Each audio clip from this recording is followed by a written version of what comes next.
Chapter 26. Chapter 26. Treaty of the Grey Gallows. 122 AC. In a makeshift tent just in the middle of the Grey Gallows, one of the islands of the Stepstones, men stood against one another as two sides of the war gathered in that same tent. Dragons were flying around the place, as if scouring for an ambush. In front of the Seven Kingdoms side, Lord Corlys Velaryon stood proudly, resting his arms on the agreement table. Beside him, Lord Maegor Targaryen with his bronze armor and red cloak, looking lazy as ever. While on the other side, the Magister of Myr, head of Conclave of Lys, and the Archon of Tyrosh Recalio Rindun stood beside each other, along with Prince Corin Martell, whose appearance has seen better days. "Shall we get started?" stated Lord Corlys calmly. "Very well," said the head of the Conclave of Lys. "We want you to. You are not the victor of the war, head of Conclave." Lord Corlys interrupted. "We are. But the war is not over yet, is it?" the Magister of Myr stated. "We could sail our fleet to Bloodstone right now, and you will be kicked off of these islands for good." "Don't get too ahead of yourself," said Maegor suddenly, turning their attention to him. "Your so-called triarchy is no more when you decide to backstab each other. If you want the war to continue, fine, but don't curse us when you see your cities burning to the ground on the morrow." "You think we couldn't fight off your dragons?" scoffed the Magister. "You want to try?" Maegor asked calmly, making the Magister shut up. Lord Corlys looked at Maegor before speaking. "Our terms are simple. We will leave the Stepstones. In exchange you will pay war reparations and tributes." The head of the Conclave of Lys spoke. "And how much do you want for the tribute?" 20 million gold dragons worth of goods and treasures," said Corlys, making the three leaders of the cities curse him. "In the span of 10 years. You want to extort us," shouted the Magister. "Why don't you just demand our lands and cities instead of that?" Lord Corlys frowned. "You started this war. Yet you are furious when we demand war reparations." "Lord Corlys, war reparations are one thing, but this? The war has been going on for decades. Do you know how much gold we lost in that span of years?" Maegor stated. "It's a fair trade. We won't burn your cities or what's left of it anyway, and leave the Stepstones in exchange. You give us gold, a lot of gold." "And us three must pay all that?" asked the Archon of Tyrosh. "Yes," said Lord Corlys flatly. "You've burned 3/4 of Tyrosh, and you still want war reparations from us?" the Archon questioned. "Like I said, Archon."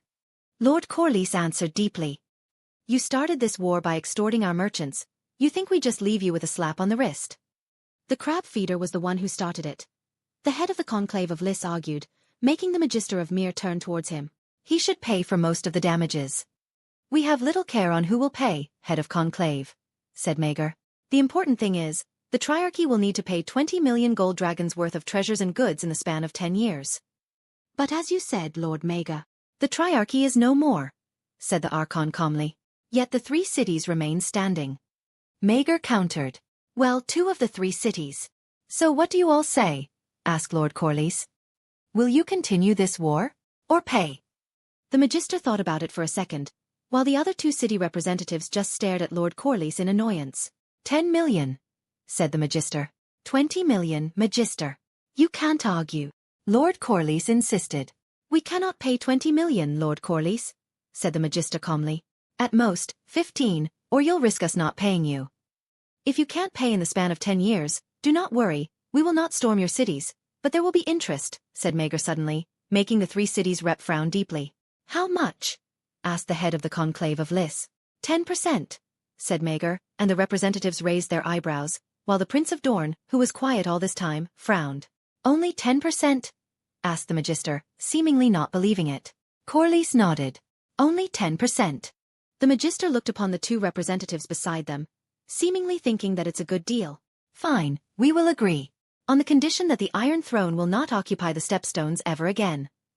"That is one of the points of the treaty," said Lord Corlys. "No power shall hold the Stepstones, or the Iron Throne and other powers in the area will wage a war against them, unleashing their full might." "That we agree." The head of the Conclave of Lys nodded, but the Archon stayed silent. "And what of Dorne?" asked Prince Corin suddenly. "Will you demand war reparations from us, after you burn everything in our lands?" "We will give you a choice, Prince Corin," said Lord Corlys. "Either join the 7 Kingdoms." "I refuse," said Prince Corin suddenly. "Or," Lord Corlys frowned. "Pay 1 million golden dragons worth of goods and treasures for war reparations." "I wonder, how can the Iron Throne be so shameless?" said the prince. "You've burned our fields and castles, Yet you demand you want us to join you?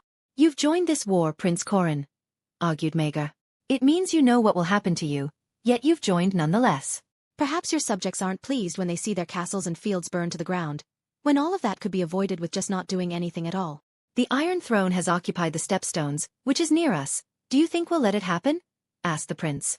The Triarchy drew the first blood here, Prince Corin. Surely you must have felt the damage it brought when the crab feeder extorted your merchants. We had every right to occupy the Stepstones. Enough, Lord Maegor. Let us not state the obvious here, said Corlys. What will you choose, Prince Corin? Prince Corin thought about it. If we decided to join the Iron Throne, what would we gain from the unification? Lord Corlys raised his brow, not expecting at all. We would help you in the reparations of the region, and I would propose a marriage alliance between my grandson, Jacaerys Valerion, the next in line to the Iron Throne after his mother, and your daughter and your heir, Princess Aleandra. Maegor frowned at the suggestion, but he didn't say anything at first. You want my daughter to marry a bastard? The prince chuckled. I thought Dorne doesn't care about bastards at all? Maegor countered. He is not a bastard, Lord Corlys insisted, frowning at Maegor, who didn't deny the accusation. If your king and yourself cannot admit to such things, then perhaps it is a better idea to pay the war reparations after all, the prince said coldly. So you choose to pay? Asked Corlys. Yes. The prince nodded. Then as goodwill towards a neighbor, you will only have to pay 500,000 gold dragons worth of goods and treasures, said Corlys suddenly, making Maegor frown. Do understand, Prince Corin, the crown really do want our two sovereignty to unite. What we did during this war is only that, a plan during wartime. We appreciate the goodwill, Lord Corlys, but the small folk will bear hatred after what you've done, said Prince Corin. But I must know, who suggested that cursed strategy? It's me, Prince Corin, Maegor answered, making Corin nodded. I did what I had to do, to end this war quickly, but do not act like Dorne would not do something similar if you are in our stead. No, I respect your decision, Lord Maegor, said Corin. War is terrible, and men must become terrible to wage it. Then let us end this negotiation, said Lord Corlys, standing up straight. From today onwards, peace shall be our cause. Bloodstone. At the end of the year, the Valerions and the Sellswords were readying themselves to sail towards home. Lord Corlys and Maegor stood in front of each other as Maegor also prepared himself to travel back home, to prepare his marriage with Helena and to fill the coffers of runestone. His dragons cannot bring all of the gold, as it will be too heavy for Vermithor and Silverwing, so he only brought around a quarter of it, while the rest will be given next year, along with his share of the tribute every other year. I thank you for these 2 years, said Corlys in gratitude. If not for your help, this war would have dragged on for much longer. I should thank you too, Lord Corlys, for your support, said Maegor. I've learned many things during these years, and earned a lot of gold. Corlys chuckled. You should see the king, to report our gains and losses here. I need to deal with the treaty's aftermath. I will. I need to go to King's Landing anyway for the marriage. Maegor hummed. Though it's a pity we couldn't get Prince Corin to let his daughter marry into our kingdom. A pity indeed, Corlys murmured. Maegor sighed. Lord Corlys, when will you stop being blind? The sea snake frowned. Pardon. Rhaenyra's children are not laners. Maegor pointed out. They are not your blood. The king would have your tongue for that, the sea snake stated firmly. I'm sure he will, said Maegor. Who will be Lord of Driftmark once you've passed away? Lucerys will be my heir, Lord Corlys stated. Choose Lena's son instead, said Maegor. She has a son. Have you forgotten that? He is an Antaryon, a family in Bravos, said Corlys. I will not let someone else aside from a Valerion sit on top of the Driftwood throne. Then ask the Sea Lord to change his name, simple as that. Maegor suggested. It isn't that simple, said Corlys. It is, Lord Corlys. The Sea Lord can marry again and have another child, said Maegor. I'm sure he'll understand. We did him a favor by clearing the Stepstones after all. Corlys sighed. Fine. I will try. Thank you for the suggestion, Lord Maegor. Maegor nodded. Turbulent times lay ahead. We must choose our decisions wisely, Lord Corlys, the one with the least amount of risk. I agree, said Lord Corlys. Well then, I suppose this is farewell. May we meet again, Lord Corlys, said Maegor, climbing to the back of Vermithor. Sovs. As Vermithor and Silverwing flew away from the Bloodstone, Lord Corlys stood in silence, watching as the 2 dragons disappeared from his sight. Chapter 27, Lord of Sheep. 123 AC. /N. Maegor will not be king. He will be the Lord of the Sheep. The Vale. Vermithor flew above the highlands of the Vale, traversing through the clouds, passing the mountains below him. As always, it was a beautiful sight. Maegor always enjoyed the scenery of the Vale, the cold wind hitting his face, the freshness of the mountain air, and how vast the pastures and hills of the Vale is. When they neared Runestone, Vermithor flew low, almost touching the grass of the land. There was something different around the place. Yes, definitely, there were herds of sheep seemingly grazing around the pastures near Runestone. Its herd size almost tripled the size of the last time he went home, which was around 2 to 3 years ago. Vermithor roared as some of the sheep were blocking his way, but strangely, while the sheep moved away from Vermithor's trail, they didn't run away like before. It's as if they were used to it. It seems Helena has done some flying around the place. Vermithor then flapped his wings again, gaining altitude as Silverwing caught up with him. Silverwing then turned towards the mountains, not bothering to visit Runestone and wait up for her mate. When he finally reached the outskirts of Runestone, he saw a different sight. The place certainly has been expanded. There were houses that were built outside the castle walls now, and Maegor saw a decent road was being built towards Gulltown, where the nearest big port is. Maegor and Vermithor circled around the place a couple of times. He saw that a specific side of Runestone was more livelier than the rest. People were bringing logs and stones towards that specific district, as well as wool and live sheeps. Once Maegor decided that he had seen enough, he turned towards the castle itself, but then he realized that Vermithor does not fit on the yard, as he had seen that the yard has also changed, filled with training dummies and other training equipment. So he reluctantly turned towards the outskirts again, where he would have to walk all the way to the castle, bringing all that gold. But then, when he arrived at the gate of Runestone, he already saw an entourage of men, along with Dreamfire just outside of the wall. Maegor sighed in relief when he saw that, and he flew towards them, landing just right in front of the gate. When Vermithor landed, it shook the ground a little. Maegor unchained himself from Vermithor, and jumped from his back, not forgetting to retrieve the bags of gold on the saddle. He dropped the gold to the ground rather carelessly, and finally, his foot touched the ground below. As he landed, Helena approached him. She didn't forget to bow first, raising her skirt slightly, and she smiled towards Maegor. "Welcome home, cousin," said Helena, making Maegor sigh. "We ought to be married, Helena. Don't call me cousin anymore," Maegor stated, walking up to her, and hugged her tightly. When he released the hug, Helena had a huge smile on her face, but she's seemingly waiting for something. "Do you have anything for me?" she asked. "Of course you know that too. Maegor chicled. Turn around." She readily turned around, her back facing him. Maegor then took something out of his pouch, before wrapping it around Helena's neck. It was a pearl necklace, with an oyster shell as its main decoration. The pearls were a mix between black and white, while the oyster shell itself was brown. It was a weird combination. Maegor probably made it himself, that's why the craftsmanship isn't that good. But Helena liked it nonetheless. "Thank you." Helena smiled happily at him, turning around. "It's the least I could do." Maegor smiled back. He then turned towards the guards, and told them to bring the gold back to Runestone. As the soldiers did that, Vermithor flew away, heading towards Silverwing's direction. "How was your stay at Runestone?" asked Maegor as all of them walked towards the castle. "It was fun," she said dreamily. "The people were nice to me, and there were a lot of interesting bugs here. Though I wanted to learn how to read runes, but no one can teach me." "Oh really?" Maegor raised his brow. "What about Gerald?" "He said only the heir and the lord would know that." "That's not true, he's just too lazy to learn it," Maegor stated. "Well, I could learn it from you now." Helena smiled. "Maegor nodded. "Sure, how about every night when I'm free?" "Okay," she mumbled. "But how about the marriage?" "Well, that's what I'm here for," said Maegor. "Tomorrow, we'll set off for King's Landing. Mother has been sending ravens a lot this past year," she continued, not caring about what Maegor said before. "She told me to go home, but I never answered." Maegor raised his brow. "She told you that?" "Yeah, but I like it here," she said, looking around the place as the small folk waved at her, to which she waved back. "Can we have a Valyrian wedding?" "Eh, what?" Maegor asked. "Valyrian wedding? Is that even allowed?" "Father would allow it," said Helena calmly. "We just have to ask." Maegor just shrugged. "All right, if that's what you wish. I'll ask the king when we've arrived at King's Landing on the morrow." Helena just hummed, but she suddenly saw something interesting from a bush in the corner of the street. She walked towards it and crouched in front of said bush, looking at maybe a bug?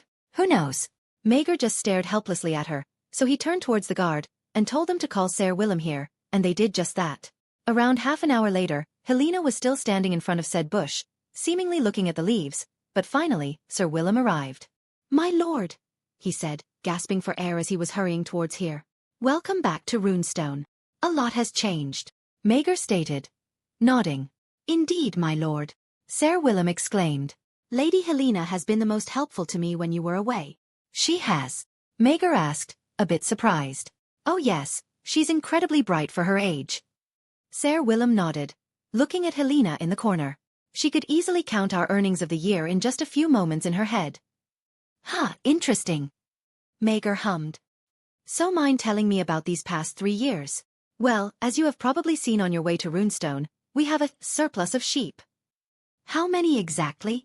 Well, before you became the Lord of Runestone, it's around 5,000 heads, said Ser Willem. Now, it's around 20,000 heads. That's a lot. Indeed, my lord. Ser Willem chuckled. There will has been filling our warehouse at first. We have no idea how to get rid of it except selling it to merchants.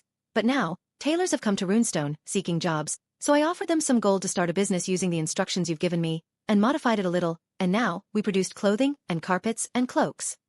That's impressive, Maegor murmured.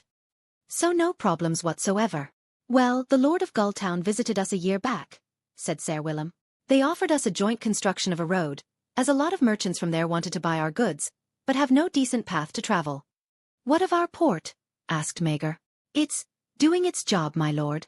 But it's small, though we could use the gold you've just brought, and we could expand, but I'm afraid it will spark conflict between us and Gulltown. Maegor hummed. Let's put that aside for now. So that road that I saw on the way is the result of the joint cooperation? Yes, my lord. Ser Willem nodded. You've done a really great job, Ser. Maegor praised. Is there anything I could do for you? My lord. You don't have to. I insist, Ser Willem. Well, perhaps, if my lord could release me from being your regent? Asked Ser Willem politely. To be honest, it's been a struggle, my lord. I am but a mere knight. If not for Lady Helena, I would probably have driven Runestone to ruin. Maegor sighed. Perhaps you are right, Ser Willem. I am sorry for dragging you into becoming my regent. It was supposed to be only a farce, but I didn't expect to go to war in the Stepstones. Fine, I will relieve you of your duty, Ser Willem, but you will lead our soldiers, train them, you're the best knight we've got. I will reward you for your service. Come see me after I go to King's Landing. Thank you, my lord. Ser Willem bowed. He wanted to say something, but he hesitated. Eventually, he spoke. Go. I have one more piece of news for you, my lord. I've heard whispers about you. Maegor raised his brow. And that is the Red Keep, King's Landing. King Viserys stood in front of the council as he listened quietly. His body has been deteriorating lately, his stamina becoming less and less, and he has to be helped one way or another if he wants to go somewhere.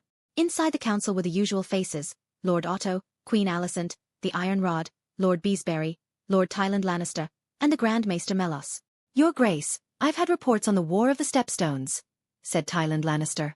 It has ended. Lord Corlys Velaryon and Lord Maegor had signed a treaty with the 3 cities and Dorne. And as the report suggests, the Triarchy has collapsed. That is great news. Viserys smiled, but the council didn't look that happy. Is something the matter? War has ended, yet you all look like you preferred that the war continued.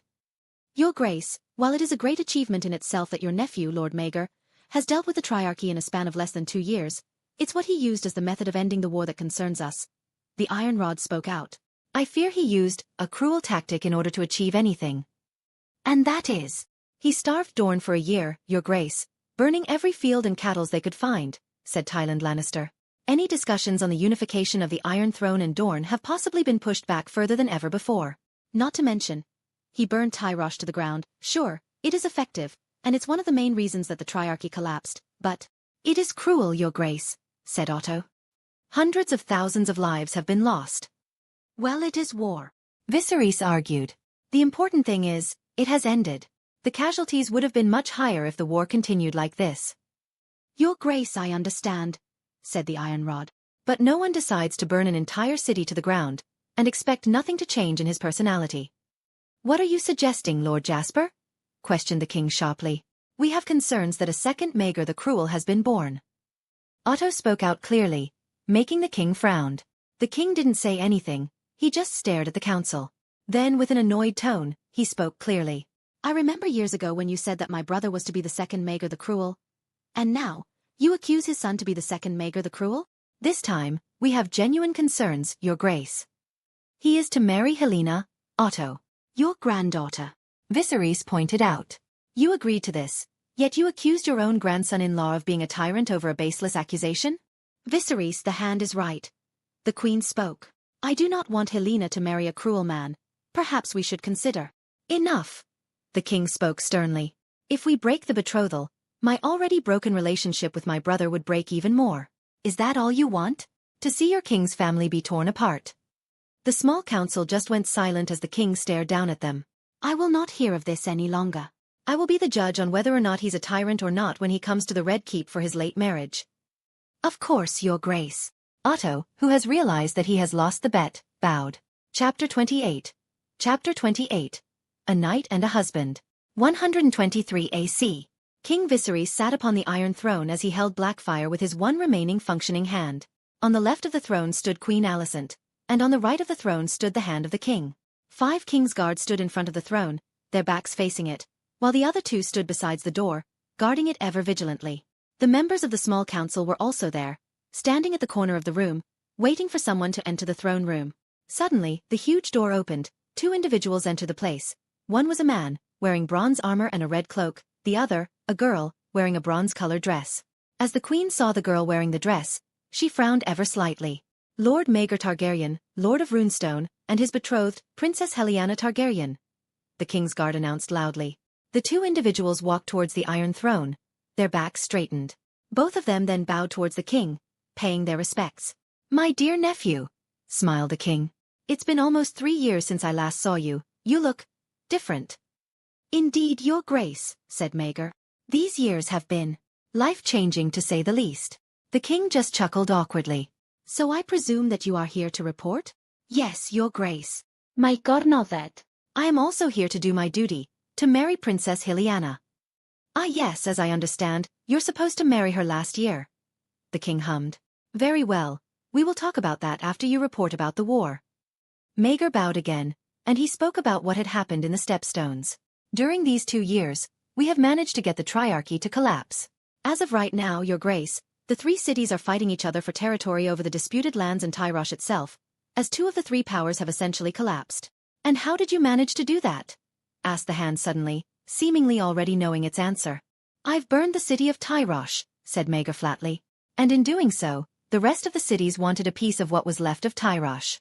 That, and coupled by the fact that the alliance was already fragile, triggered a series of events that led to the downfall of the Triarchy. Isn't that too drastic? Asked the hand again. As I see it, it's not. Maegor answered. The war has been going on for a decade, the soldiers and Sellswords are tired, over a barren piece of land that can only stir up conflict. There are no drastic measures in the situation, only whether or not that measure will bring peace or not. And where is Lord Corlys right now? Asked the king, trying to stop the hand from speaking again. He is still at the Stepstones, enforcing the treaty that we have signed. And what is the content of the treaty? Asked the king. The 3 cities will have to pay 20 million gold dragons worth of treasures and goods to the crown, said Maegor. Of course, almost half of it will go to Lord Corlys, seeing that the crown barely supported the war. The king nodded, seemingly trying to ignore the last part. And what of Dorne? Asked the hand. As I understand, this war has been going on this long because Dorne joined the war. Indeed, Lord Hand, Maegor answered. For Dorne, we've used some simple tactics of scorched earth and raiding. We've burned their fields and cattles, but not killed the small folk, to make them refugees. The fleet also raided the coasts of Dorne, to prevent any trade and fishing around the seas. And you think that it isn't cruel? Asked the hand. Do you know how hard it will be in the future to negotiate unification because of what you've done? Unification and this war does not correlate each other, Lord Hand, answered Maegor. Prince Corran said himself that while the small folk will bear hatred, he himself does not bear any grudge, because in the first place, he was the one who joined the war. But burning an entire nation's worth of food supplies? Asked the hand. You've starved them for 2 years. I did what I had to do. Maegor answered calmly. There are other methods, Lord Maegor. The hand continued. This should be the last resort. We've reached the last resort, Lord Hand. Maegor frowned. Do you not hear what I said? The war has been going on for decades. Gold and men were thrown away for a barren piece of land. Of course. But that doesn't justify you burning an entire city with your dragons, said the hand. Do you not feel pity? Innocent men and women died during your night of terror, as the maesters call it. It's war, Lord Hand. You've gone too far. The hand continued. Maegor looked at Otto in amusement. He then turned to the queen, smirked at her and spoke. What have I done but what was expected of me?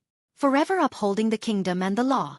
At those words, the queen's face dropped, and so did the other people in the room that were present on the driftmark. I have done my duty as a lord, said Maegor. I have sacrificed my childhood for my people. Yet you accused me of going too far. There are lines that you should not cross, Lord Maegor, said the hand, frowning. And that line is madness. King Aegon, first of his name, burned Dorne to the ground for a whole 2 years. Maegor pointed out. You think they didn't starve? You think their small folk didn't hate us for what he did? And yet you glorify him as a conqueror. That is. He burned the whole Harrenhal, roasting everyone who's inside it. Maegor continued, not allowing Otto to speak. He slaughtered armies using the Black Dread, yet you call him Aegon the Dragon Lord, not the Cruel. But now that I've done the same thing as him, you call me what? The second coming of Maegor the Cruel? A tyrant. Those were different times. Otto answered. They're in a state of all-out war. Maegor smirked. Indeed, Lord Hand, they're in a state of war. Enough, said the king suddenly. He was frowning deeply, not liking the fighting at all. As I see it, you've done a marvelous job at the war, nephew. Now kneel. Maegor was confused. Your Grace. The king commands you to kneel, the king repeated. Maegor could only bow, and he knelt in front of the Iron Throne. The king stood up from his throne, and one of the king's guard helped him climb down the steps, before finally standing in front of his nephew. He raised his Valyrian sword Blackfire, but he didn't strike Maegor, no, the tip of the sword rested on Maegor's right shoulder. In the name of the warrior, I charge you to be brave. The king announced. He raised his sword again, and put the tip of the sword on Maegor's left shoulder. In the name of the father, I charge you to be just. The king continued, and the sword moved again to Maegor's right shoulder. In the name of the mother, I charge you to defend the young and the innocent, said the king, although he hesitated in his voice. And the king continued, seemingly getting tired just standing. He turned his gaze towards his daughter Helena, and spoke again. In the name of the maid, I charge to protect all women. When the king finally spoke the vows, he put away the sword, and the king's guard gave him his walking stick. Arise, Lord Maegor Targaryen, a knight of the 7 kingdoms. Maegor then stood up straight in front of the king as Viserys coughed. Maegor bowed to him once again. Thank you, your grace. I forgot that I haven't been knighted yet. The king just chuckled weakly. It is not normal for a boy on his 16th name day to be knighted, but because of achievement you deserve it. Now, let us discuss how the marriage will be. Maegor turned towards Helena, who was just standing casually this whole time. She bowed to the king slightly, and spoke her wishes. I wish to be married in the ways of old Valyria, father, in the gods' wood, in front of the weirwood tree. Helena, what are you talking about? The queen frowned, quickly walking up to her. You are to be married in the ways of the faith of the 7. It is highly frowned upon to do that. As the queen neared Helena, the girl uncomfortably stepped back, making the queen froze. I do not wish that my marriage will be watched by many people. Helena said. We only want a simple ceremony. But dear Helena, said the hand calmly, we can do a small ceremony in the ways of the faith instead. No, I do not want it, said Helena firmly, surprising the hand and her mother, as she is usually not this talkative and stern. Those kinds of weddings only wrought bad luck. Who told you that? The queen asked, slightly turning to Maegor. No one. It is my own observation. Helena continued. Then it's wrong for you to think like that, Helena. The wolves were hunted on the bridge by lions. Helena refuted. A mad lion was strangled by roses in his own den. The wolf choked when he was trying to feast on a trout. A sword of coal pierced through the tide's kiss. There are many examples, mother. Her mother looked confused. What are you talking about? Enough, enough. The king sighed, sweating. Very well, we will do as you wish, daughter. Maester, set up the ceremony for tomorrow evening, when the sun is setting. The king didn't finish his sentence, as he passed out mid-sentence. His body was quickly grabbed by Maegor, who was standing in front of him, and the audience was finished. In front of the weirwood tree, Helena and Maegor stood in front of each other. They were wearing simple clothing, with Helena wearing some Valyrian headdress. Only some people were watching: Helena's brothers, Aegon and Aemond, the hand, the maester, the queen, and the king, who was sitting on a chair. Maegor was holding a small dragonglass dagger. First, he slit Helena's bottom lip, where he proceeded to use the blood to mark Helena's forehead. Then, Helena grabbed the dragonglass dagger and slit Maegor's bottom lip, doing the same thing to him. Maegor then took the dagger from her again, he cut open his palm, blood dripping to the ground, and he cut open Hylyanna's palm. When all is done, both of them hold each other's hand, their blood mixing together. A priest then spoke in Valyrian in the background, reciting vows and words as he tied Maegor's and Hylyanna's hands together using a fancy piece of cloth. Their bloods dripped to the ground, nourishing the dirt, and both of them smiled at each other. The priest then gave both of them a cup of wine, where they proceeded to drink from it. Then when the priest had recited all the vows and prayers, they kissed, sealing their fates and lives together. Chapter 29. Chapter 29. An Uncle's Wish. 123 AC. In the middle of the night, King Viserys sat beside his replica of old Valyria. He was resting, as he was quite tired from what he did on the day. The fire was crackling in the corner, the wind was blowing softly at the windows. He was alone in that room, as Queen Alicent did not sleep on the same bed with him. In this room, the king felt peace, but he also felt alone. Suddenly, a soft knock came from the door to his room. The king turned to it and spoke. "Who's there?" The voice of a young man answered. "You call for me, your grace?" "Ah, yes." The king hummed. "Come in." The door then opened, revealing Maegor, still in his bronze armor. The boy walked towards the king, and bowed slightly to him. "Sit," said the king, pointing at the chair behind Maegor. The Lord of Runestone did as the king asked, and he sat upon the chair, just right beside the replica of old Valyria. "Now that the marriage business has been done," the king said, "you are now officially my son-in-law." "Indeed, your grace," Maegor hummed. "But I must ask, why are you calling for me in this late hour?" "I had hoped we could speak alone," said Viserys, "with no prying ears or spying eyes." "Oh," Maegor murmured. "What is it that you need from me, your grace?" "First, let's talk about your family," the king continued with a smile. "Am I expecting a grandson or granddaughter any time soon?" Maegor just chuckled. "I'm afraid not, your grace. Hylyanna is still too young in my eyes to carry a child." The king raised his brow. "She has bled as far as I know." "No, I mean her age," Maegor said. "I've read somewhere that a young girl like her would be 5 times more likely to die in childbirth rather than, say, a 17 to 20 years old woman." The king's face dropped as he heard it. "Indeed. Perhaps it's a good idea to postpone the pregnancy. I would not recommend you to feel the loss of a wife over childbirth. The late queen's death still haunts me to this day." "My condolences, your grace." "No matter, it's all in the past," said the king longingly. "It seems our conversation has turned dark already. Well, on to the next matter, I suppose. Nephew, what do you feel about your cousin and stepmother Rhaenyra?" Maegor acted confused. "I have no thoughts on her, your grace." "Now don't lie to me, Maegor," the king chuckled, seemingly not taking any offense. "I was there when you shouted at the princess, so tell, what do you think of her? If I ask you to protect her when I die, would you fulfill my wish?" Maegor's expression turned flat at that moment. "Your grace, I asked that I would be allowed to speak to you as a nephew to his uncle and as a son-in-law to his father-in-law, not as a lord to his king." "Well, aren't we doing it now?" the king jokes, but Maegor didn't answer, so Viserys took it seriously.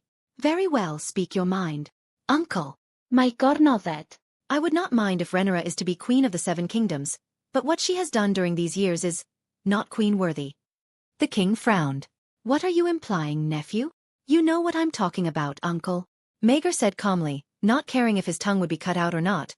Well, technically he didn't say anything. "She has risked the stability of the kingdom and the dynasty because of her carelessness and impulses." "I could have your tongue for that, boy," the king threatened. "Then do it, uncle," Maegor continued, still calm. "I am only talking about what was in front of us. Even if you act like you don't know, I know that you know the truth." The king was silent. He was staring at the replica of old Valyria for a couple of seconds, before continuing. "I had a dream many moons ago. I saw a frail and weak young man, sitting on the Iron Throne, wearing the Conqueror's crown. His skin was of dragon scale. His right hand was made out of battered bronze, and his left hand was covered in bloodied snow." Maegor frowned at his words. "A prophetic dream, uncle?" "Perhaps," the king sighed. "When I was crowned king, I always hoped that I could dream more, to see more into the future to lead my realm towards prosperous times. I was obsessed with prophecies and sights." "Prophecies are dangerous, uncle," Maegor pointed out. "It is so cryptic that it could mean anything." "I know, but this dream, this prophecy," the king murmured. "It is so clear to me, yet so obscure at the same time, 'tis making me mad just thinking about it." "So what do you want of me, uncle?" asked Maegor. "To translate that dream?" Because I am not a prophecy reader, I am the Lord of Runestone. Do you not see it? Asked the king. The hand, nephew, the hand. 'Tis made of battered bronze. So you're telling me that I am the hand? Maegor raised his brow.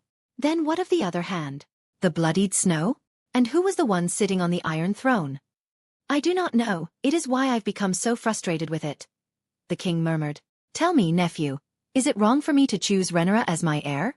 I have loved Aemma, and always felt guilty when she died bearing my child. Rhaenyra is my only proof of my love for her. Is it wrong for me to choose her over Aegon? I had this dream, and became reminded again that perhaps I made the wrong choice. The gods have already said that a man will sit upon the Iron Throne, not a woman. Uncle, I do not have the answer for that. Maegor murmured. On one side, I respect your decision on appointing Rhaenyra as your heir, even though it would destabilize the dynasty. But on the other hand, Aegon the Elder is also supposed to be the rightful heir, as because Rhaenyra with her actions have caused destabilization over the dynasty, and he is your firstborn son. And who would you prefer? Asked the king. Aegon the Elder, or Rhaenyra? I prefer none of them, as both of them are corrupt in their hearts and minds, and not fit to be king or queen. The king then frowned. Then who would you prefer? Your father? You. I prefer the legacy of our dynasty over petty squabbles over whoever sits on the throne. Maegor answered. The king just stared at him. The dream showed signs of you being a central part of this, squabbles. Dreams didn't make us kings, uncle. Dragons did. Maegor murmured. If a civil war ever breaks out, dragons will kill each other on whose side will dominate the skies of Westeros, and eventually, they will die out, leaving the House of the Dragon, dragonless. The king slumped back to his chair, and sighed deeply. Is there no way for this conflict to end? I want to say that there is. But it would be too drastic for a king to do and still not be called a tyrant. Maegor murmured. And that is? The king asked. Exile your sons. Maegor answered calmly, making the king widen his eyes. Aegon, Aemond, Daeron, and assassinate your own queen. You say treasonous things, nephew. The king frowned. Like I said, uncle. It's a drastic measure. Maegor answered. Ultimately, the problem lies with the princess and the queen. I thought of many solutions in these years, and I can only come up with a few. Tell me then, the king said. I am in need of counsel in this matter. You can either disinherit Rhaenyra and choose Aegon as your successor, so the tradition will not be broken, and the lords wouldn't be too displeased about it. Or like what I said previously, the drastic measure, or do nothing. The king could only frown at his words. Do nothing? And let a civil war break out. At this point, it's already too late, uncle. Even if the princess and the queen reconcile, their sons still bear their previous hatred. Maegor, do you think so lowly of your own mother-in-law? Asked Viserys. She had taken care of me all these years since Aemma died. I only speak about what could happen, uncle. Maegor answered. And if you care about her so much, then appoint Aegon as your heir, not Princess Rhaenyra. The king didn't answer. If conflict breaks out, do you swear to protect my heir, nephew? Maegor shook his head. As I said before, uncle, I do not think that Rhaenyra will be a worthy queen. Then you would support Aegon? No, the only thing that could bring Aegon to the Iron Throne is if he usurps it. Maegor answered. And I will not support a usurper. We're talking in circles here. The king chuckled. So you would stay neutral? Or you would want yourself to be king? I do not wish to bear such a heavy burden. Maegor answered. But if conflict ever breaks out, the only thing that I would do is to stabilize the kingdom as quickly as possible, as efficiently as I could, and save as many dragons as I could possibly do. So if I name you as my heir now, you would reject it? The king jokes. If you name me as your heir, more conflicts would arise, answered Maegor. The king sighed, seemingly agreeing with him. Sometimes, I wish Aemma and I had a son like you, and all these conflicts would not arise. Maybe in another lifetime, uncle, Maegor murmured, leaning against the chair. Maybe in another lifetime. Then promise me this, nephew, the king said. Whatever happens, you must be a shield to our family. The House of the Dragon must remain strong, so our future descendants won't suffer because of our descendants' mistakes. Maegor only nodded at the king's words as he listened to the crackling fire in the corner of the room. Perhaps I could speak to them in my dying breath, to gather sympathy from them, and tell them to end this conflict once and for all. Viserys continued softly. One last supper. And so the nephew and uncle sat beside the replica of old Valyria calmly, enjoying the quiet atmosphere, seemingly trying to forget all their problems that night. Chapter 30, Miracle Eggs. 124 AC. Runestone, the Veil. As the sun shines through the window of the castle of Runestone, Maegor sat upon a chair in front of a table, just right besides the said window. On top of the table were a couple of things: a thick book, pieces of scrolls, ink, and a feather for writing. Sitting in front of him was Heliana, seemingly concentrating on a scroll just right in front of her, with ink dirtying her hand. The thick book was opened, revealing a writing system that has almost been lost to time, and only a couple of people knew how to read and write it. It was the runic writing system, and right now, Maegor was teaching his wife about it. "And this is?" Helena asked, her blackened finger pointing at the book. "That's," said Maegor patiently. "It means girl. So if you write that, a girl will appear?" asked Heliana innocently. "No, my dear." Maegor rolled his eyes. "A girl will not appear if I write that." "Well, I never actually tried it, but I doubt something will happen." "Well, try it then," said Heliana with an expectant look, seemingly dropping a blank scroll in front of Maegor, along with the ink and feather. "Maybe something will happen." Maegor just looked at Helena in amusement and sighed. He grabbed the feather, dipped it in ink, and wrote the said runic word. Once he finished, just as predicted, nothing happened. "See," said Maegor. "Nothing happened."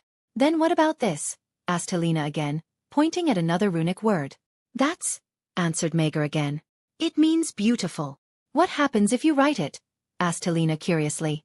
"Will the scroll become beautiful?" "No," Maegor said patiently. "Then what happens if you write it on my face? Would I become more beautiful?" she asked again. "It will, but it's a painful process," said Maegor, opening up his left arm. Tattooed runes filled his biceps and triceps, all colored black. "When I was writing these runes on myself, I was getting in and out of consciousness. 'Twas not a pleasant experience." "A pity," Helena murmured sadly. "Why do you ask? You're already beautiful.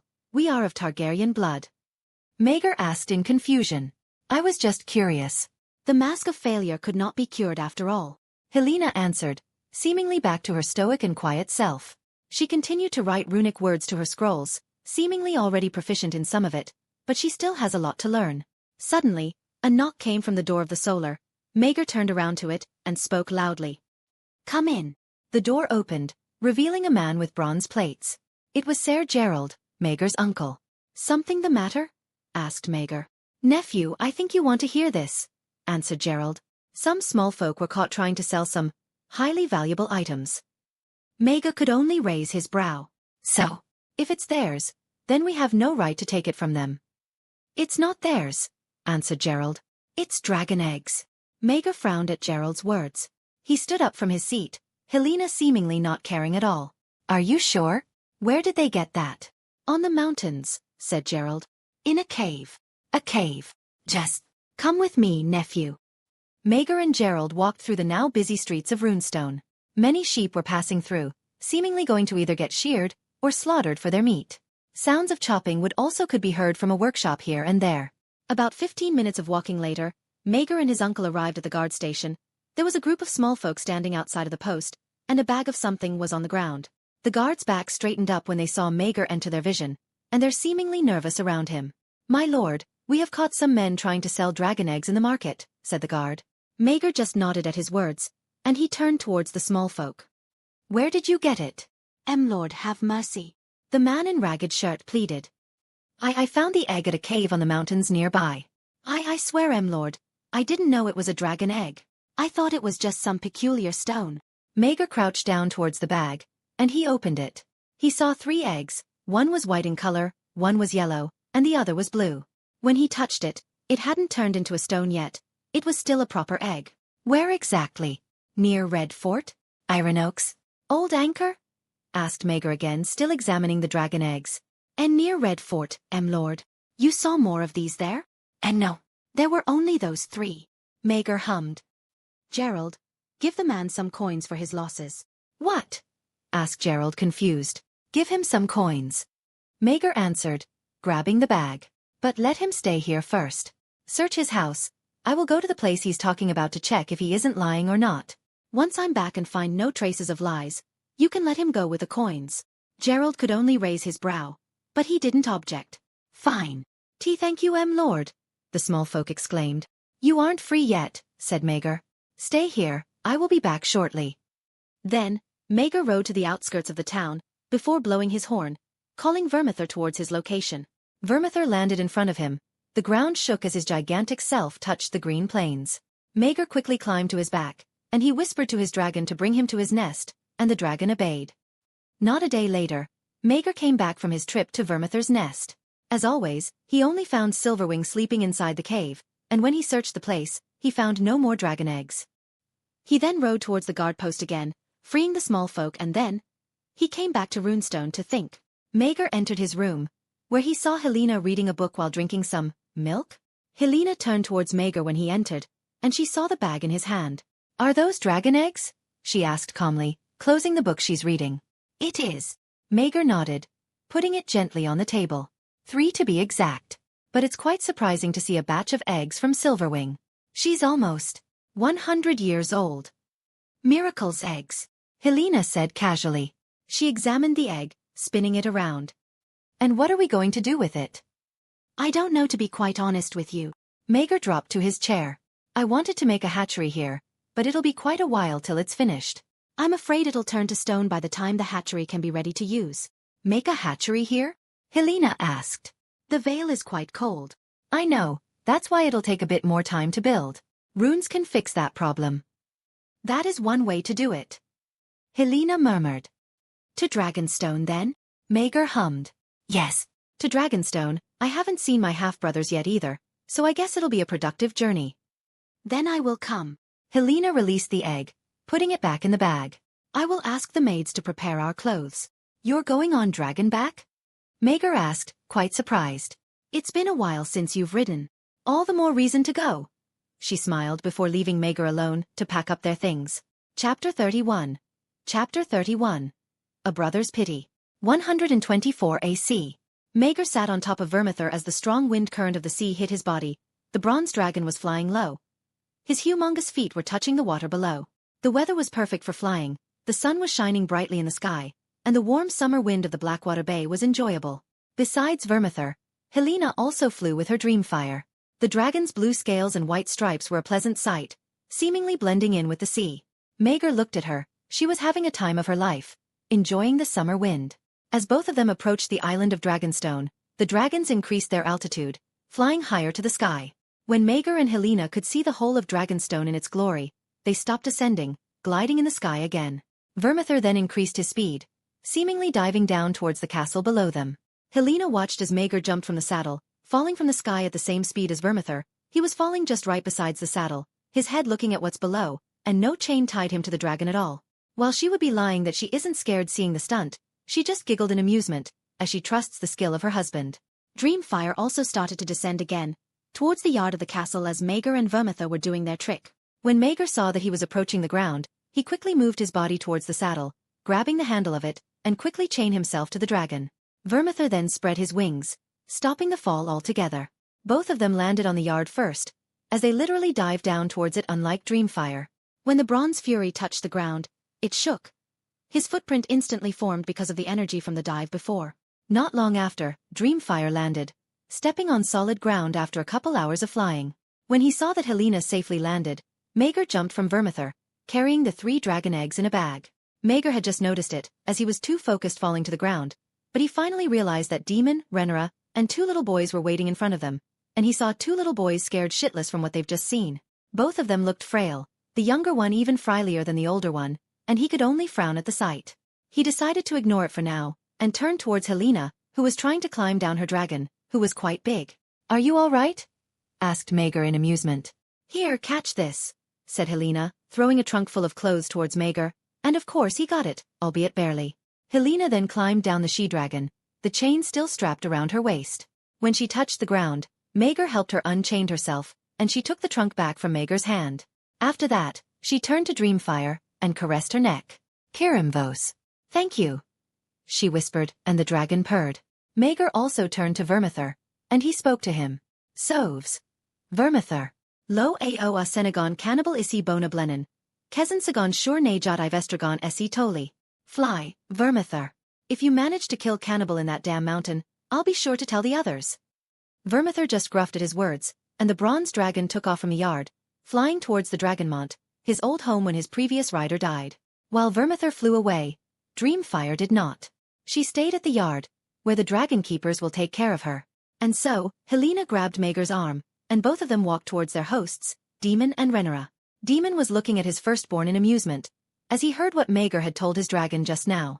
Maegor and Heliana then stood in front of Daemon and Rhaenyra, who was holding the previous young babe that Maegor had seen. The Lord of Runestone's left hand rested upon his sword's hilt, and so did Daemon, his hand resting upon Dark Sister's hilt. "What a grand entrance," Daemon commented. "Doing that with a giant dragon like Vermithor seems like a risky move, but you pulled it off." "I learned it from the best," said Maegor calmly. Daemon raised his brow. "And that is?" "Myself, who else?" said Maegor calmly. "But of course, I tamed Vermithor because of you, so I guess I should thank you too." Daemon hummed, but didn't say anything. Maegor then turned towards Rhaenyra, and nodded his head. "Cousin. Maegor." She smiled weakly. "Such a pleasure to see you." "And to you as well, Princess Helena." Helena smiled at her, but her eyes soon turned to the baby Rhaenyra was holding. "Is that my nephew? This is Viserys." Rhaenyra introduced her to the boy, seemingly dragging Helena away from Maegor. Helena of course didn't mind. She wanted to see the little boy, that's why she was here. Meanwhile, Daemon kept looking at Maegor, seemingly trying to read his face. "If you want to say something, just say it," said Maegor. "What are you doing here?" asked Daemon. "It's rather unusual of you to visit here." "What? I'm not allowed to see my half-brothers?" Maegor questioned, his brow raised. "Good point, but you could do that a year ago." Daemon continued. "After your wedding with Helena, which I'm not invited to. You didn't invite me when you married Rhaenyra as well, so I guess we're even." Maegor shrugged. "Besides, it was a quick wedding. Helena didn't want the hassle of arranging some proper ceremony, so I was in King's Landing for only 3 days. Then I went back to finish my business in Runestone. After all, I haven't been home for 2 years at that point. Anyway, I'm not only here to see my half-brothers, I've come across this." Maegor then opened the bag, revealing 3 beautiful eggs in front of Daemon. The rogue prince raised his brow. "Whose eggs are these?" he asked. "Silverwings," Maegor answered. Daemon scoffed. "She's almost 100 years old, are you sure?" "I'm sure. It was found in her nest after all." "I'll take it to the hatchery then," said Daemon taking the bag. "Though still peculiar. It'll stay here only temporarily." Maegor continued. "I'm planning to build a hatchery in Runestone, so once I'm done with that, I'll take it from here again. And please, separate it from the others, these are mine, not yours." "Building the hatchery in the Vale?" Daemon scoffed. "They would sooner turn into stone." "You don't have to believe me," Maegor said. "Just separate it from the others." Daemon just eyed his firstborn before nodding, and walked towards the hatchery alone, leaving Maegor in the yard. Maegor entered a room inside Dragonstone as he saw Helena playing with his youngest half-brother Viserys. Rhaenyra was sitting on a chair, while Aegon, his other half-brother, hid behind his mother, seemingly scared of him. When Helena saw Maegor enter, she turned towards him, seemingly showing off the little boy that was in her arms. "He doesn't look like you at all," Helena blatantly said. "Well, I don't know how you look when you're a child, so perhaps I'm wrong." "He certainly doesn't look like me," Maegor murmured. He caressed the little boy's head. He seemed calm, not scared at all, unlike his brother. Maegor turned to Rhaenyra and asked her, "Can he speak?" "Just a few words," Rhaenyra answered. The 2-year-old boy just stared at Maegor, seemingly not knowing what to do. Maegor just chuckled, but then, Heliana suddenly spoke. "If you have consummated our marriage, by now we would have one of these," commented Helena. Maegor just shook his head in amusement as he kissed her forehead. "You're not of age yet, Dangerous." Maegor then walked toward Aegon, who was still hiding behind his mother. Maegor crouched in front of him, making Aegon scared even more.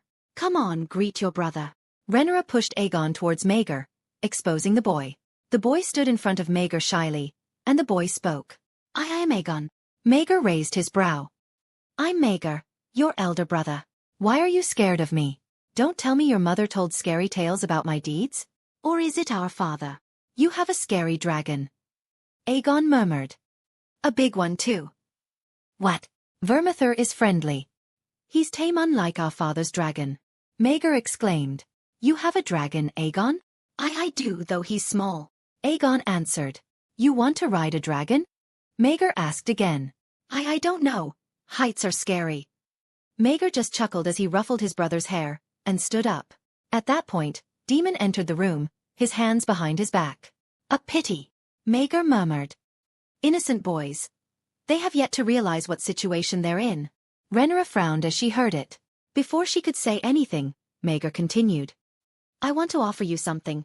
Do you want to hear it? What would you offer? Daemon said. Fostering. Maegor said. Aegon on his 8th name day, and Viserys on his 6th. Both of them? Rhaenyra asked. Why? Why not? Maegor answered. They're my brothers. I thought you hated me because I'm not present in your childhood. Daemon pointed out. But now you want them to be away from their father. Their situation is different from mine. Maegor continued. I lived in a peaceful time. While they will live in a peaceful time too. Rhaenyra answered. Will they? Maegor said. Anyway, think about my offer. I'll gladly foster them in Runestone. Rhaenyra nodded weirdly as she turned to Daemon, who seemed awfully quiet. Maegor suddenly looked around in the room, seemingly searching for something. Where are my stepbrothers, by the way? Asked Maegor. I've not seen them since I've landed. They're studying with the maesters now. Rhaenyra answered. Do you want to see them? Maegor hummed. Sure. I want to see how strong they have become. Rhaenyra frowned deeply at those words. She then gave Aegon and Viserys to the maids, to which they brought them to their chamber. Rhaenyra then stared at Maegor, seemingly trying to read his mind. What have I done to you, cousin? You seemed awfully hostile to me. Maegor turned towards Daemon. The man was leaning against the wall, waiting for an answer. Before Maegor said anything, he turned towards Helaena, and whispered to her to leave the room. She did just that, probably walking towards Aegon's and Viserys' room. Then, Maegor spoke. I'm not hostile to you, cousin. I'm just sick of the conflict, and everyone who's involved in it. Rhaenyra frowned. Meaning? I had a talk with the king. Maegor said. He chose you as heir, but you seem to waste that opportunity of power. For what? Temporary pleasure. I don't know what you mean. You know exactly what I mean. Maegor said. I had to deal with the queen and her corrupt family and courtiers last year when I wed Helaena, and I do admit, with you, it's much better. At least with you I don't have to deal with blatant accusations and insults, but I can't help but feel annoyed when I see you. And why is that? Because at the end of the day, you played into the circle of hatred that is brewing. Maegor smiled. And you bring your children with it. Whether they like it or not. They have no choice in the matter. Rhaenyra refuted. People accuse them of vile things. You're right, they don't have a choice. Maegor nodded. But you do. You chose in their stead. All of this could have been avoided, if you just didn't do it. That is not true. The queen will try to besmirch Rhaenyra's name in other ways. Daemon said. Perhaps. Maegor hummed. But at least she won't have any proof, and her claim is actually just that. A false claim for power. While now her son's claim becomes rightful, because you did a treacherous thing, cousin, and lords will rally to their side. And that is, you cheated on your husband. Birthed 3 sons that are not his. We've tried. Rhaenyra refuted. But it was of no use, his taste simply doesn't match. So, does that justify you birthing 3 bastards while you are heir to the Iron Throne? Maegor questioned again. Daemon scoffed. Don't act like this is a scandalous thing. Lords and ladies do it all the time. Me and the king used to visit brothels every week or so. Those are whores. Rhaenyra is a princess. Maegor pointed out. Or do you act like both of them are the same thing? Then what am I supposed to do? Not bear a child for years? Rhaenyra asked. My claim to the throne would be weak if that's the case. Maegor sighed. You've murdered Ser Laenor after you have 3 bastards. Why not just kill him before all that? Don't tell me you don't have the heart to do that, because you literally did it, just when it's all too late. Rhaenyra went quiet, looking at the window beside her. Look, cousin. Maegor continued. If you just hadn't made that mistake, I would support you with all my heart. Hell, if you disinherit your 3 sons, and name Aegon as you heir, I would support you. Then I would expose the truth if I do that. Rhaenyra cut him off. Actions have consequences. Maegor pointed out. Rhaenyra just shook her head. Jacaerys will be a good king after I'm queen. It's not about whether he'll be a good king or not. This isn't Bravos. Maegor said. This is the Iron Throne. Claims have more power than competency, and a bastard can't sit on the Iron Throne. Maegor just sighed as Rhaenyra didn't say anything. He stood up and said, Look, think about my offer of fostering. I'm going to those 3 boys. Maegor then left the room, leaving Daemon and Rhaenyra alone. Daemon approached his wife and hugged her from behind. Your son has a sharp tongue, said Rhaenyra. But he's right. We've gone too deep in this avoidable conflict. Fostering it is, then? Daemon said. Rhaenyra didn't say anything, she just stared at the sea outside, watching as the wave crashed to the cliffs and rocks. Chapter 32. Chapter 32. Two Strong Boys. 124 AC. Maegor and Helaena walked through the quiet halls of Dragonstone. Their steps echoed throughout the building. The sound of howling winds from outside could be heard as they passed some windows, and a couple of maids passed by them, bowing when they saw the two individuals. Helaena was holding her own hand in front of her stomach like a proper lady like her mother used to teach her, while Maegor placed his hand on his sword's hilt. "Did they agree?" Helaena asked. "About the fostering? I don't know," Maegor answered. "But it's not like we'll see them at Runestone in a couple of years anyway if they agreed." "It's getting stale in Runestone," said Helaena suddenly. "I may have asked that my threads be changed, but there are some things I still want from the previous line." Maegor frowned. "And that is?" Helaena turned to Maegor with a weak smile. "Children," she said. "I will be a good mother, you know? I know that." Maegor sighed. "But I'm just not comfortable having it now." "Do you find me too childish?" asked Helaena. "If so, I will try to change however little I could."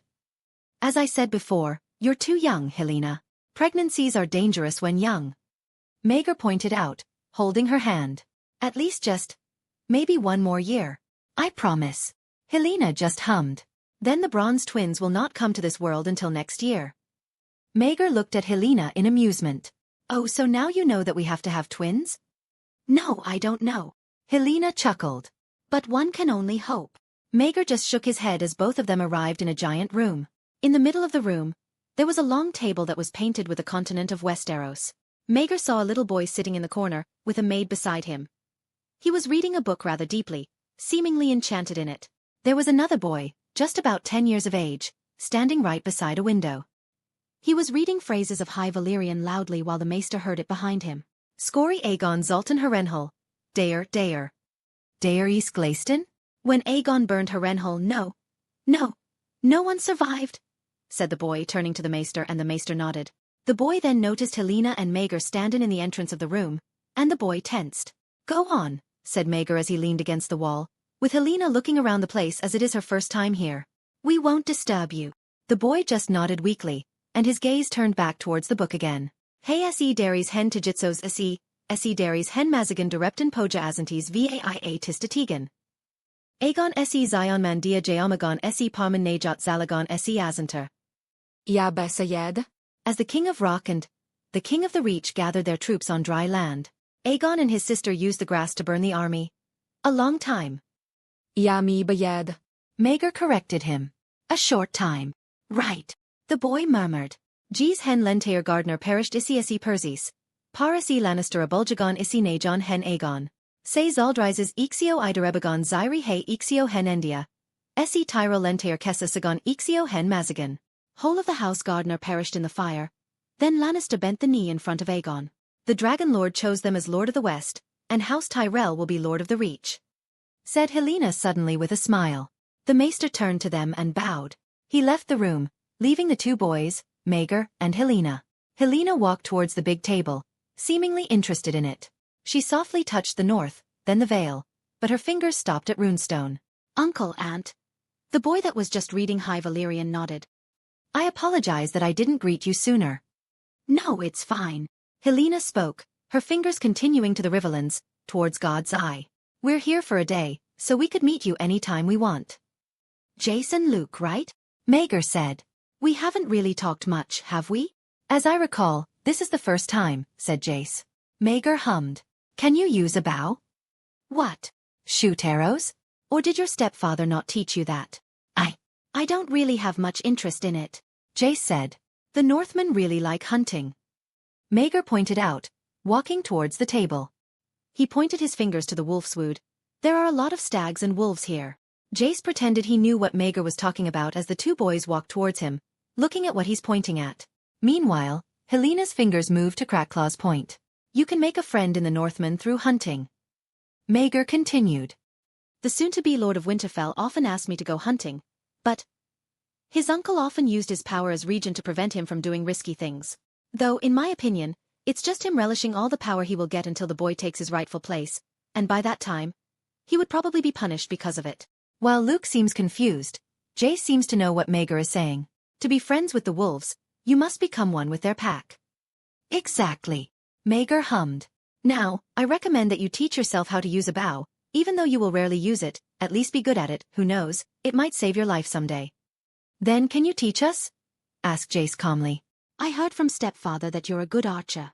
Maegor just raised his brow in amusement. He then said to Helena, Dear, would you mind if I teach these boys a lesson? Helena hummed. Her fingers traveled to King's Landing. Go ahead. Just don't dance around too much. On the training yard, Maegor and the two strong boys stood in front of arrow targets for practice. In Maegor's hand, Dragon's Bane, while the two strong boys used the castle's bow. Luke looked at Maegor's bow rather obsessively, seemingly thinking that it was cool. Does that bow have a name, Uncle? Asked Luke. Dragon's Bane. Maegor Chicled. Why ask? You want to try it. Maegor gave the bow to Luke, to which the boy tried to pull the string, to no avail. It's heavy, he murmured. It is, even I still struggle sometimes, well until I use my left arm. Maegor smiled. Now, I will show you how to shoot first, then you follow me. Maegor took Dragon's Bane from Luke, and he used a special type of arrow that he made himself. It was a steel arrow, runes were written on its stick, seemingly strengthening it and making it light. He pulled Dragon's Bane's string with the arrow. The boys could hear the tension of the bow and string, creaking ever slightly. You must stand up straight, said Maegor. Don't grip the bow too hard. Just relax. The power of the bow comes from the string, not your arm. Don't extend your arm too much, because if your arm is straight, I will guarantee you that your wrist will bleed every time you shoot a bow. Level your eye with the arrow to aim. And then when you're sure it could hit the target, you release it. Then, Maegor released the string, and a loud cracking noise sounded. The arrow pierced through the air, through the target in the middle, and impaled itself to the stone wall behind the target deeply. The two boys had this surprised face when they saw it. How did you do that? Luke murmured in admiration. With skills, and some things too. Maegor Chicled. Now try to do what I did. Maegor then continued to help the two boys to do a correct stance to shoot a bow. While Luke struggled because of his short stature, Jace did quite well. He managed to shoot a couple of arrows, hitting it around the middle of the target. Maegor urged the two boys to continue as he leaned against a table that stored some arrows. He looked at the two boys, his eyes filled with pity. Then he turned to the castle towards a window, where he saw Daemon and Rhaenyra looking at them. He just kept staring at them, and the two kept staring at him. There were no words spoken as they were far away. But then, his gaze quickly turned towards the Dragonmont, seemingly frowning as he felt something. Meanwhile, with Vermithor, the bronze dragon crawled inside a cavern deep in the Dragonmont. He could see bones of humans and small dragons scattered around the place. The smell of rotten fire filled the cavern, and Vermithor could only growl at the sight of these bones. When he reached the end of the cave, he saw a dragon, his skin black as coal, dead dragon scales scattered around his nest, and empty dragon eggs were crushed by his wings. The dragon's size was bigger than Vermithor, probably around 20 to 30% bigger. The black dragon woke up from his slumber as he noticed the presence of Vermithor, and he growled menacingly at him. The black dragon released his green dragon flame towards the ceiling of the cavern, lighting up the place with green fire for a few seconds. Vermithor took a step back, roaring towards the dragon in front of him. The black dragon stood up from his nest, his head low on the ground as he growled at Vermithor. Both of them approached each other, but not close enough at snap distance. Then suddenly, the two dragons unleashed their flames. The force of the dragon breath hit each other. The bronze flame and the green flame danced in the middle of the cavern, melting the rocks and stones around it. Dragons are said to be made from flame itself, and the only fire that could hurt them is their own fire. When the fire stopped, black smoke filled the deep cavern, but Vermithor could see the black dragon's glowing green eyes, and with his legs and wings, he rushed towards the black dragon, his fangs targeting the black dragon's neck. The fury of the bronze dragon passed through the cavern, scattering the smoke, and the black dragon saw as Vermithor bit his neck. The dragon stumbled down, his back on the ground, struggling to release Vermithor's bite. The black dragon growled in pain, his anger higher than ever. He tried to use his wings to release the bite, but before he could do it, Vermithor stepped on his black and tattered wings. Finally, the black dragon turned his neck towards Vermithor's, and he unleashed his own bite himself. Vermithor roared in pain as he released the bite, and the black dragon threw the bronze dragon away from him. Vermithor crashed to the wall of the cavern. The ground shook as he fell, but it didn't hinder him. Instead, he released his bronze flame towards the black dragon, where his opponent also countered with his green flame. The two flames once again danced in the middle of the cavern. This time, it's much longer, as both of the dragon's fury has never been higher than before. But Vermithor rushed towards the black dragon, still breathing his dazzling bronze fire, and he passed through the two fires that danced, taking a bit of burn on his scales. He snapped his jaw towards the black dragon's neck once again, where the previous bite's wound had resided. He clenched tightly as the black dragon released his fire towards the ceiling, trying to burn Vermithor, but it was of no use. Vermithor released his flame while he was still biting the dragon's neck, and that made the dragon's skin burn enough so he could do further damage to the dragon. And finally, he tore the neck of the old beast, killing him instantly. Vermithor threw away the charred chunk that he just ripped off, and the black dragon released a small green flame as the life in his eyes faded, never to kill a small dragon anymore. Vermithor, not without his wounds, stepped away from the dragon, and finally, he roared. The cavern shook as he did that. Birds around Dragonstone flew away from the sheer shock of his thunderous roar. Even though he was bleeding in his neck and chunks of his scales burned, he was the one who was alive. He was the one who was standing. A/N. You know who that last part was dedicated to? Oh. Anyway, I know it doesn't make sense, but what the hell, I want to practice writing dragon fights. Tell me your thoughts on that. Chapter 33. Chapter 33. The Bronze Twins. 125 AC. 1 year later. In a workshop just outside of the castle of Runestone, a young man was sitting in front of a table. He was stitching together a thin bronze plate that has the heraldry of the Targaryens carved on it along with runes surrounding the said symbol, to a thin yet strong scaly coal-black leather armor. The bronze plate was stitched just right on the leather area, like how heraldries used to be placed. The workshop is quite large. There are a couple of abnormal things that could be seen inside that place. A black dragon head bone was in the corner of the room, along with stacks of pitch-black skin with scales. When the young man was done with the stitching, he moved towards another one. Now, he was working on a leg piece, specifically on a thigh part. This man was of course Maegor. Meanwhile, a man stood beside him while he was working on his projects. He had a piece of scroll, and he was reading it to Maegor. Lord Regent Bernard Stark has agreed on increasing the trade of wood, my lord, said the assistant.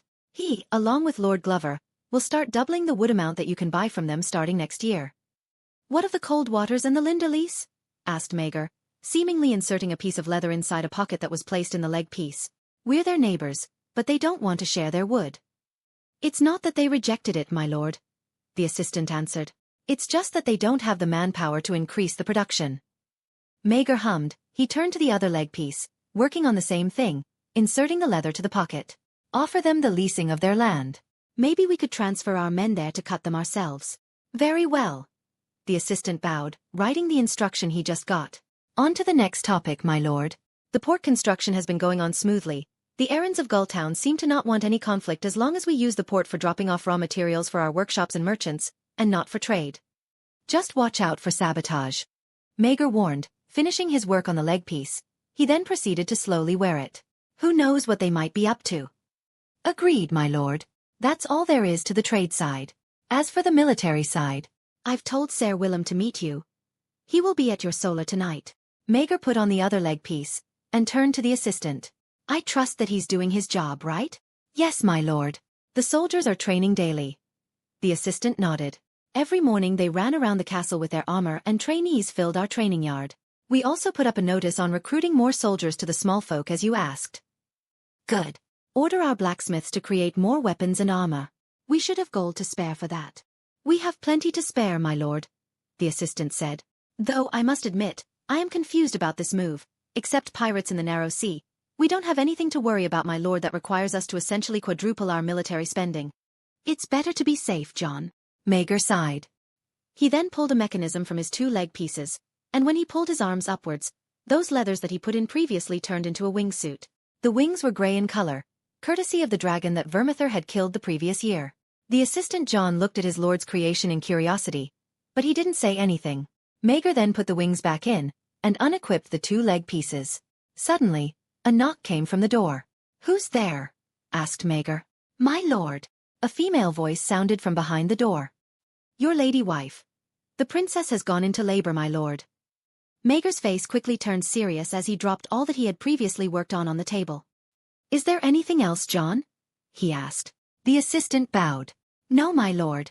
You should go and leave me to clean this up. May the birth process be swift and painless. I doubt that, Maegor murmured, walking towards the door, exiting the room to go to his wife. As he entered the castle of Runestone, sounds of wailing and screams could be heard from a specific room. It was Helena's room. Maegor could hear her crying just right outside the door, holding on the pain of birthing a child. Maegor could only get more and more nervous as the screams echoed. He suddenly regretted that he didn't wait another year or two, but it was too late now. His wife was about to give birth to his child. He opened the door to the room, and the screams that were muffled before became louder. While the midwives temporarily ignored him for the sake of his wife, the maester turned towards him, bowing. Maegor walked towards him and asked, "How is it, maester?" "My lord, you have twins," the maester said calmly. "What?" Maegor's eyes widened. "We've only just noticed it now. But we felt 2 heads in her abdomen," the maester continued. "The midwives will try to guide the princess to conserve her stamina." Maegor sighed anxiously as he walked past the maester, towards his wife that was lying on a bloodied bed. He knelt beside the bed and held Helena's hand. While she was screaming in pain, she had a wide smile on her face. "Twins!" she exclaimed in between her screams. "We have twins." Yes, yes, don't talk too loudly, save your strength," said Maegor helplessly. "I do not know how you can smile in a time like this."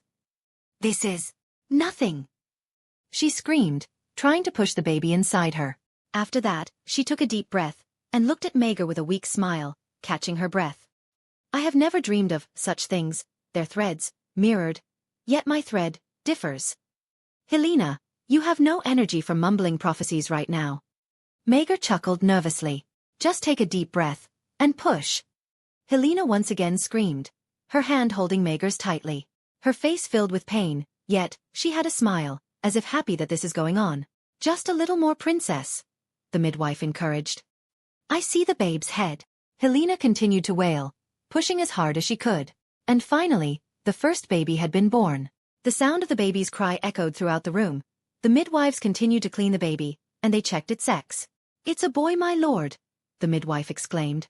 She gave him the baby as he cries continuously, moving his hands sporadically. Maegor could only hold his son as he stared at the baby, a weak smile on his face. "Give me my child. I want to see him," Helena said in between her breath.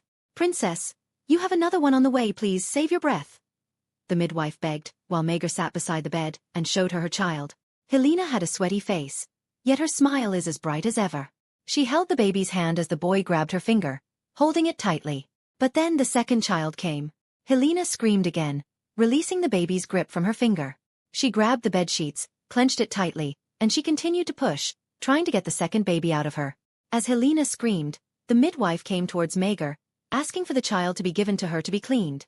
Maegor just gave him to her, and the midwife went to clean the baby with a wet towel.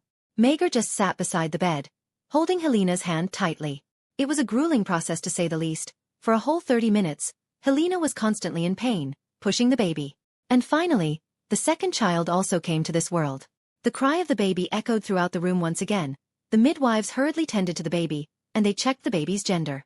"It's a boy again," said the midwife with a smile. "Congratulations, princess, my lord." The midwife gave the baby to Maegor, who then proceeded to give it to Helena, who at this point had bathed in her own sweat and blood.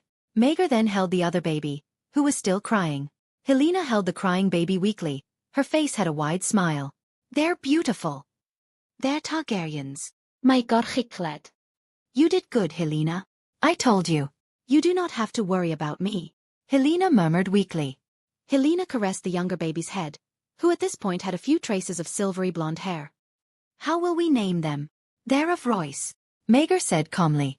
"So we should use first men or undull names." "Why don't we use your previous name?" Helena asked softly. "And that is a good name," Maegor hummed. "And what of the other one?" "Robert. From the last Bronze King," Helena murmured. "They're the Bronze Twins." Maegor just looked at Helena deeply, and he kissed her forehead, caressing her head softly.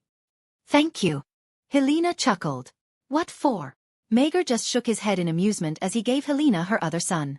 She was now holding each boy using her 2 hands, one boy in the left and the other in the right.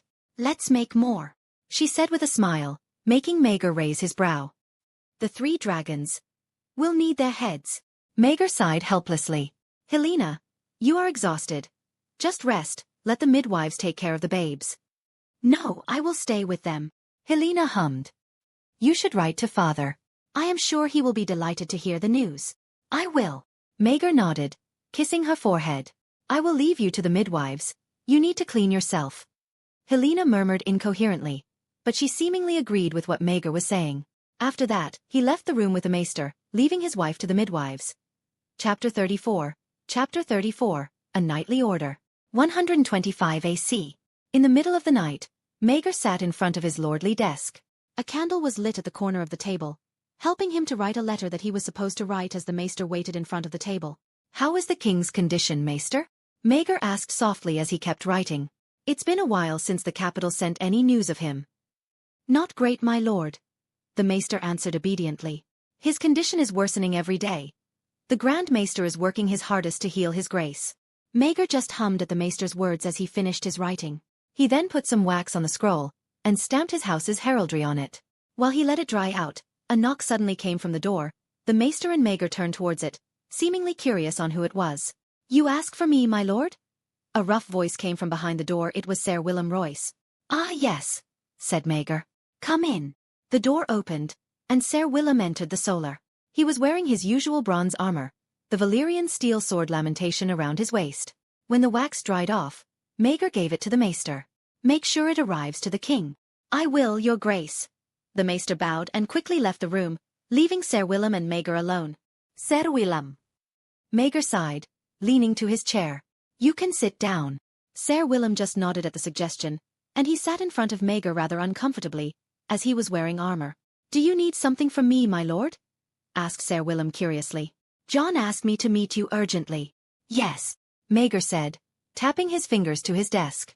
"As you probably realized by now, we are increasing our military spending." "Yes, I sometimes become overwhelmed with how many new recruits we have to train daily." Sir Willem sighed. "Even the small folks become curious. I'm sure you have many questions. But we're not here for that." Maegor continued.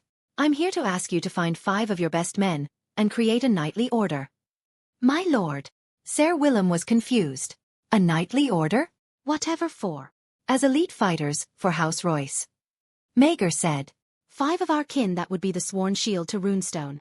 "But, I don't understand, my lord, why only 5? Asked Sir Willem once again. "If you want a knightly order, at least we should follow the Kingsguard, having 7 members." "Well, including me and you, it will be 7, said Maegor. "And they are the Kingsguard, Sir Willem. This knightly order's purpose is not to protect a single individual, rather the whole family and holding."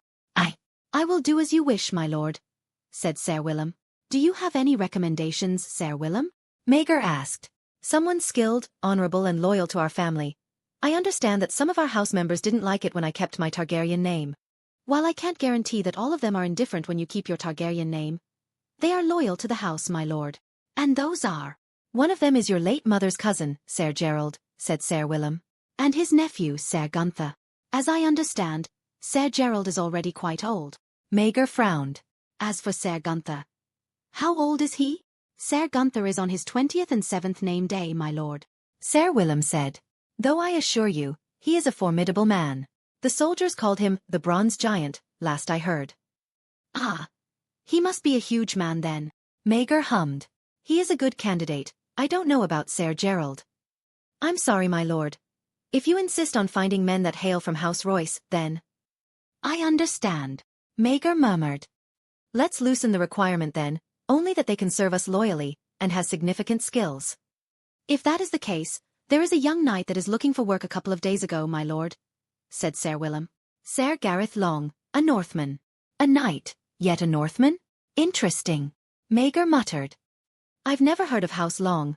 Where does the knight hail from?" "I believe they're from White Harbor, my lord." "Ah, that explains the knighthood." "Maegor nodded. "Very well, we can hire him, but do watch him first. Give him some work in the training field, see what he can do. After you know for sure he's a capable man, bring him to me." "Very well, my lord, I'll keep that in mind," said Sir Willem. "We need 3 more then." Maegor sighed. "Keep an eye out for wandering knights, Sir Willem. Just make sure to check if they are honorable men." "I will, my lord." Sir Willem nodded. "Though, I have a question concerning the knightly order. I'm assuming the members will have liberties, like the Knights of the Order of the Green Hand?" "Maegor nodded. "Correct. Though ours will probably be more exclusive, as our knights will wear the same armor, which is our bronze armor." "Indeed, my lord," Sir Willem hummed. "And may I ask what is the name of this knightly order?" That's a good question," Maegor said, tapping his fingers repeatedly towards the table. "How about we keep it simple? They are to protect Runestone, so let's call it the Order of the Runesguard." Sir Willem just smiled. "An excellent name, my lord. Is there anything else I could do?" "No, that's it for now," Maegor said.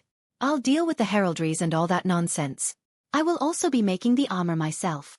My lord. Sir Willem looked surprised. I didn't think that it would be necessary for you to. Like I said, Sir Willem. My gorgicled. We are an exclusive knightly order. Sir Willem sighed as he stood up. He then bowed towards his lord and spoke again. Then I will talk to Sir Gunther about the membership, as well as hire Sir Gareth to enter our service. Good. You're dismissed, Maegor said, and Sir Willem left the room, leaving Maegor alone in his solar. Maegor just looked at the window. He saw the full moon shining brightly in the sky, lighting up the dark night of Runestone.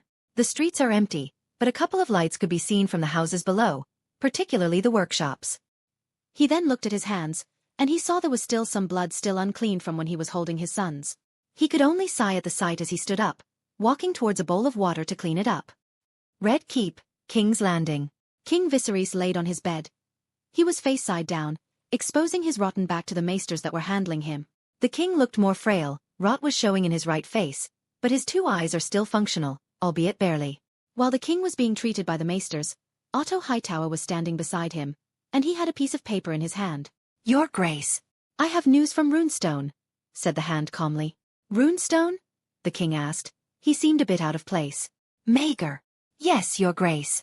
The Lord of Runestone has sent a letter, informing us of the birth of your grandchildren. Grandchildren? Said the king weakly. Maegor had a child? To Your Grace, said the hand. Princess Helena had given birth to twins. 2 healthy boys. Oh! The king groaned. That is excellent news. 2 healthy boys. Your great-grandchildren, Otto. The hand nodded weakly. Indeed, Your Grace. Has my brother been informed? I believe Lord Maegor had sent a similar letter to Dragonstone. Good. The king sighed, his voice cracked, a bit in pain. The king then chuckled softly. It's time for him to know how it feels to have grandchildren of his own. The hand didn't say anything, he just stood there quietly, his hands on his back. Suddenly, the king groaned in pain, and the maester stopped what they were doing. My tea. The king murmured. My tea. One of the maester hurriedly gave him a drink, and the king seemed to fall asleep as the treatment continued. As the maesters treated the king, the wind howled softly from the window, the full moon was shining brightly in the sky, and as the maesters finished, they and the hand left the king alone, letting him rest for the day. Chapter 35. Chapter 35. A Letter from the North. 126 AC. Maegor sat beside the window of the solar as he was holding his firstborn, Andar. The boy had just reached his first name day. His hair was fully fleshed out, revealing a mix between black and silvery gold hair. He was sitting on Maegor's lap, looking melancholically at the window. There were not many activities outside the window, as today was a stormy day. Meanwhile, his second son, Rabar, was in the arms of Helena. She was feeding him her breast milk. The boy was identical to his brother. He had a mix between black and silvery gold hair, but unlike his brother who is rather quiet and melancholic, he is rather active. He was constantly twitching around Helena's arms. He picked up every little thing that he saw on the desk and tried to bite it to no avail, and when he saw a dragon flying around through the window, he would get excited, jumping around and pointing at the said dragon. The world is crying right now, Helena murmured, making Maegor turn towards her. The ever-active Rabar was scuffling in her arms, and didn't seem to be interested in drinking his mother's milk anymore. The cry seems to come from the north. Autumn has come, Maegor hummed. Winter is coming closer and closer. Thankfully we have enough food to live through it. We're not an agricultural holding anyway. Winter has come, Helena said. Just not for the right reasons. Maegor sighed. Sometimes I get frustrated when you say things like that. Suddenly, a knock came from the door, turning Maegor's, and to a certain extent, the boy's attention towards it. Come in, said Maegor, putting Andar on a chair. The boy seemed to not throw a tantrum or anything, he just sat there, watching the window as the raindrop fell. Maegor stood up, and walked towards his desk, sitting on his chair. The door opened, revealing the Maester of Runestone. My lord, he greeted Maegor when he saw Helena. He also bowed to her. Princess, is this about the winter's cry? Asked Helena, making the Maester confused. I'm not sure, Princess, said the Maester. He walked towards the desk of Maegor, and gave him a piece of paper. What is this? Asked Maegor, grabbing the paper. A letter from an unknown person, my lord, said the Maester. The wax seems to not bear any sigil, though the raven seems to come from the north. The north? Yes, my lord. The Maester bowed. There is a note outside of the letter. For your eyes only. I've checked if there's any hostile intent, and there seems to be none. Maegor just tore off the wax of the letter and opened the scroll. It seems to be a normal letter, not poison laced to it, no toxic fumes triggered, just a normal piece of paper. Then he read the letter. Brother, I am in need of your help. My uncle Bernard has softly imprisoned me in my own castle. I was supposed to inherit my father when I was of age 2 years ago, but my uncle kept his title as regent and never letting go of it. I could kill him if I want. My sword is itching for a battle, and he is old as a battered mule, but I do not want to be a kinslayer. The guards that are loyal to him are guarding my door daily.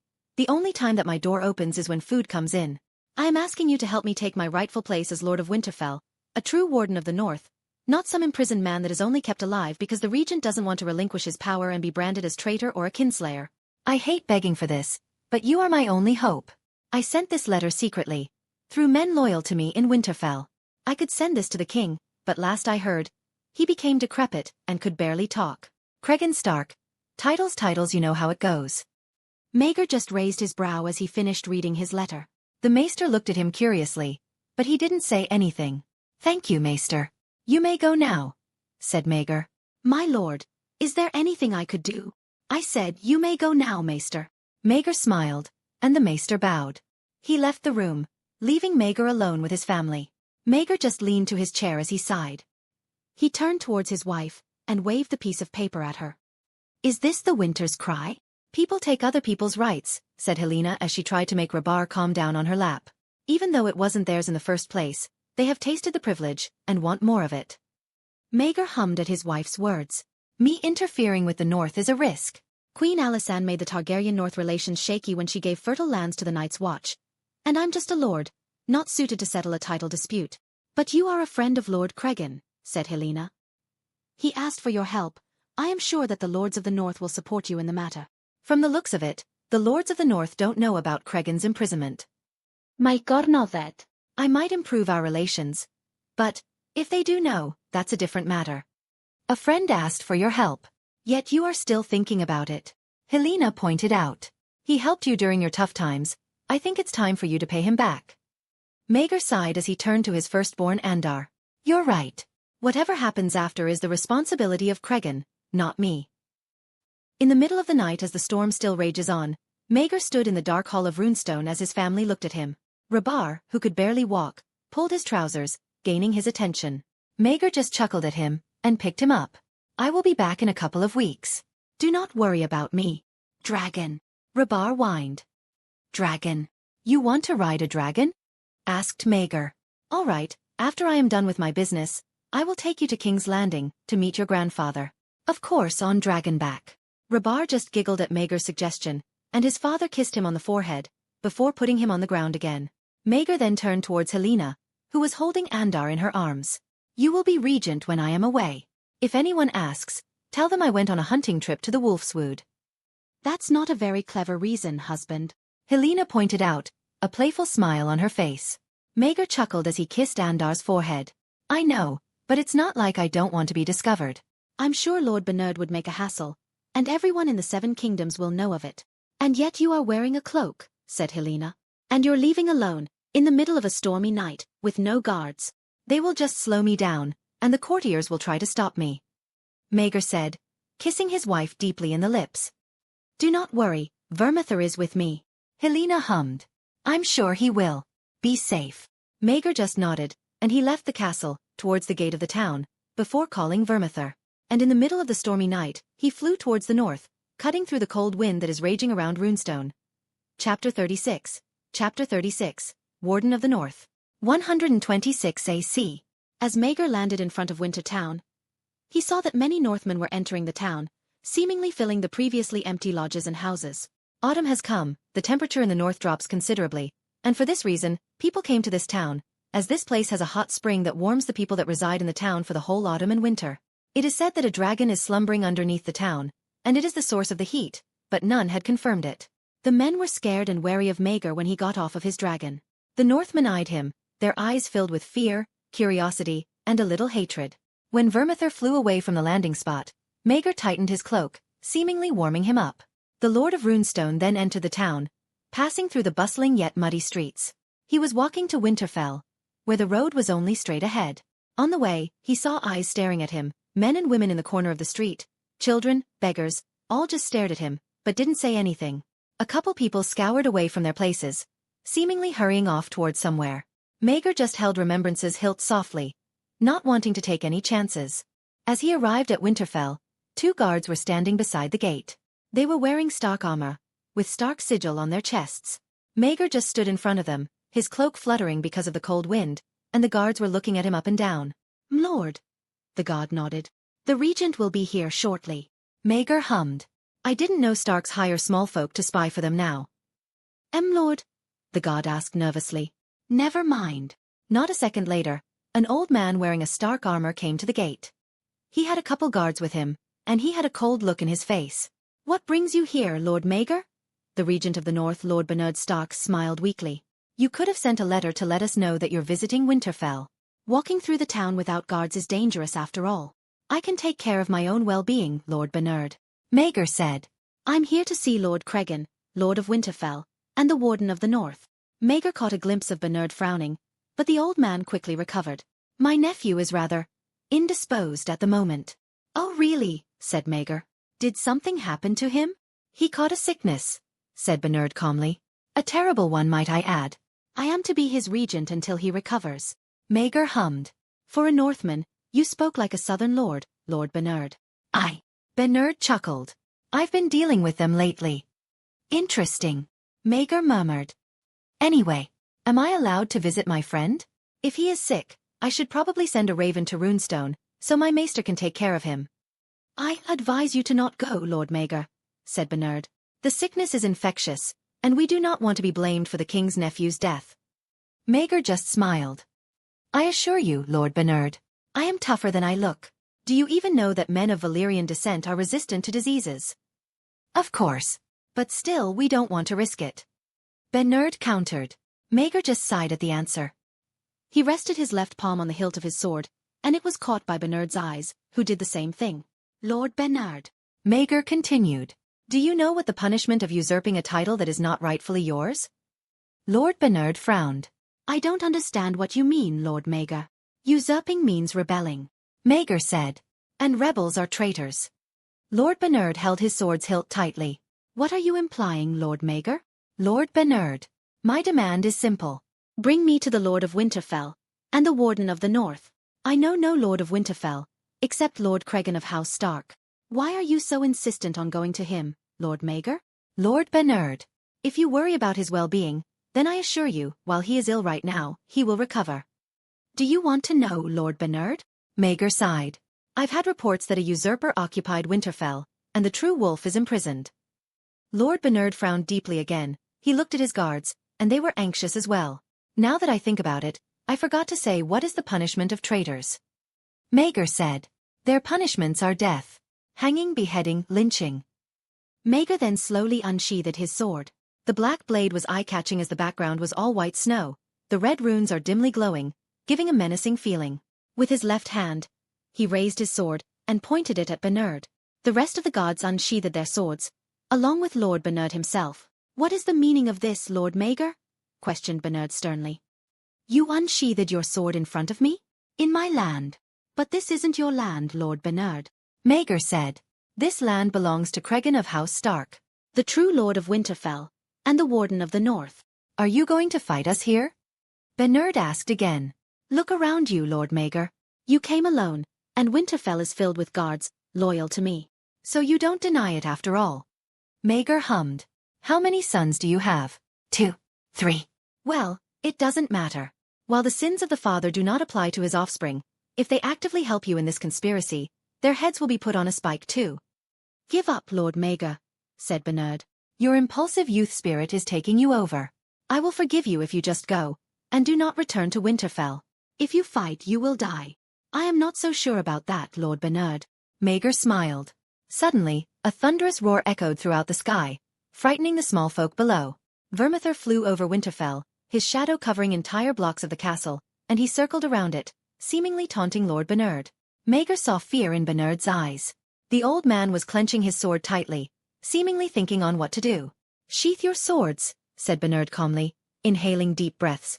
All of the guards around him sheathed their swords, including himself. "Guards, I'll give you a choice," said Maegor. "Either escort Lord Bernard to the Winterfell dungeons, or I will burn you alive." With the threat of dragon fire, the guards complied. As Maegor walked through the hall of Winterfell, he was escorted by a young lady by the name of Lady Ara Norey. She was a childhood friend of Cregan. She is the one who is bringing him food every day, and she is the one who sent the letter as well. "Thank you, my lord," the lady said. "Lord Cregan insists on sending you a letter. He doesn't want to be a kinslayer. Even though Lord Bernard tried to usurp him, he is still his uncle after all. He will be called a kinslayer when it is justified." Maegor commented. "Lord Bernard tried to usurp him. Killing him is allowed. Kinslaying is still kinslaying, my lord," Lady Norey said. "Whether it is justified or not. And Lord Cregan didn't want that in his name. The lord who killed his own uncle." Maegor hummed. When they arrived at the room Cregan was supposed to be in, the lady knocked, and a voice sounded from behind the door. "Ara, is that you?" "What in the bloody hell is happening outside?" said the voice. "Come in." The door opened, and Maegor saw a half-naked Cregan Stark sitting on the bed. It seems he just woke up. When Cregan saw Maegor, he laughed out loud and stood, walking towards him. "You finally fucking came. Get dressed, Cregan."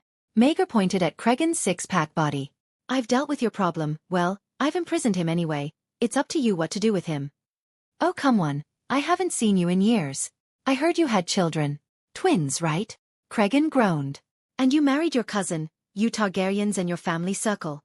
For a locked-up man, you are quite informed." Maegor sighed. "Well, I'm not all muscles in here," said Cregan, pointing at his head. "I've got brains too." Maegor hummed.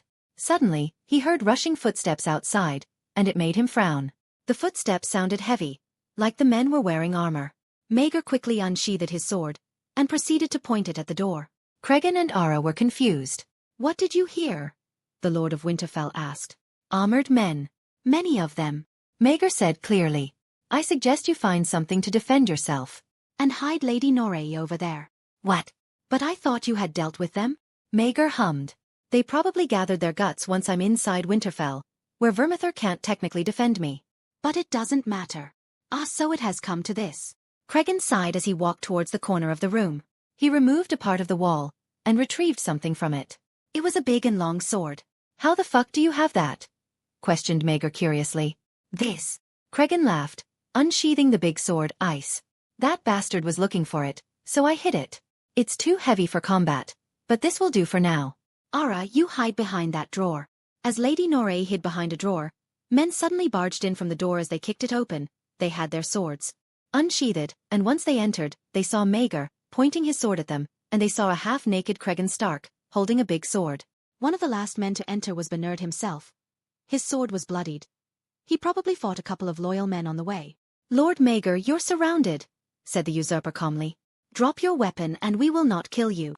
You seem to not be afraid of my dragon burning the winter town, Lord Bernard. So you don't care about them." Maegor commented. "Autumn has come, and winter is coming," said Bernard. "Less mouth to feed, the better. You are no honorable lord, uncle." Cregan spat, raising his sword. "I advise you to surrender. I do not want to be a kinslayer." "Of course you don't want to." Bernard hummed. "Seize them." It was 12 against 2. The guards rushed towards the two lords, their steel swords raised.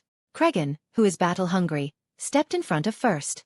He swung the giant Valyrian steel sword horizontally as it was too heavy to hold for long, and the sword went through two men, cutting them in half. The bodies dropped to the floor. The smell of shit from the stomach could be smelled as their guts burst open, dirtying the floor. The room went silent at the brutality that the lord just showed.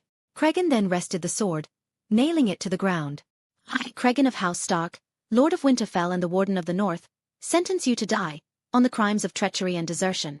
Instead of giving up, the soldiers became desperate, as their fates were sealed. They rushed towards Cregan, swords in front, their eyes full of fear and hatred. Before they could reach him, however, Maegor stepped up. He swung his sword Remembrance diagonally, creating an arc that slashed through a man's head. The man dropped to the ground, his brain spilling out, his face not recognizable anymore. A clean diagonal cut was made through his skull, his tongue sticking out, and a gurgling sound could be heard. When they saw their comrades fall, the soldiers rushed towards Maegor. The Lord of Runestone's vision turned sharp, everything around him moved slowly, and he rushed towards the men. A man was raising his steel sword just right up his head. Maegor made a vertical slash, and it cut off the man's hand, before passing through his torso, exposing his lungs and ribs. Maegor grabbed the other approaching man by the arm, and stabbed him through his heart, and he cut the man's chest wide open. At that display, the soldiers stopped. The blood of the soldiers that Maegor just killed was dripping slowly from his black sword. The red runes glowed ever dimly, and the soldiers noticed that the blood was slowly coming to the runes, seemingly absorbed by it. The smell of blood permeates throughout the room. The strong smell of death made the soldiers and to a certain extent Lord Bernard dizzy, but not the two other lords. "I suggest you give yourself in, uncle," Cregan said. "At least by that, I will give you an honorable execution. If this goes on, you will die a dog's death." Lord Bernard went quiet.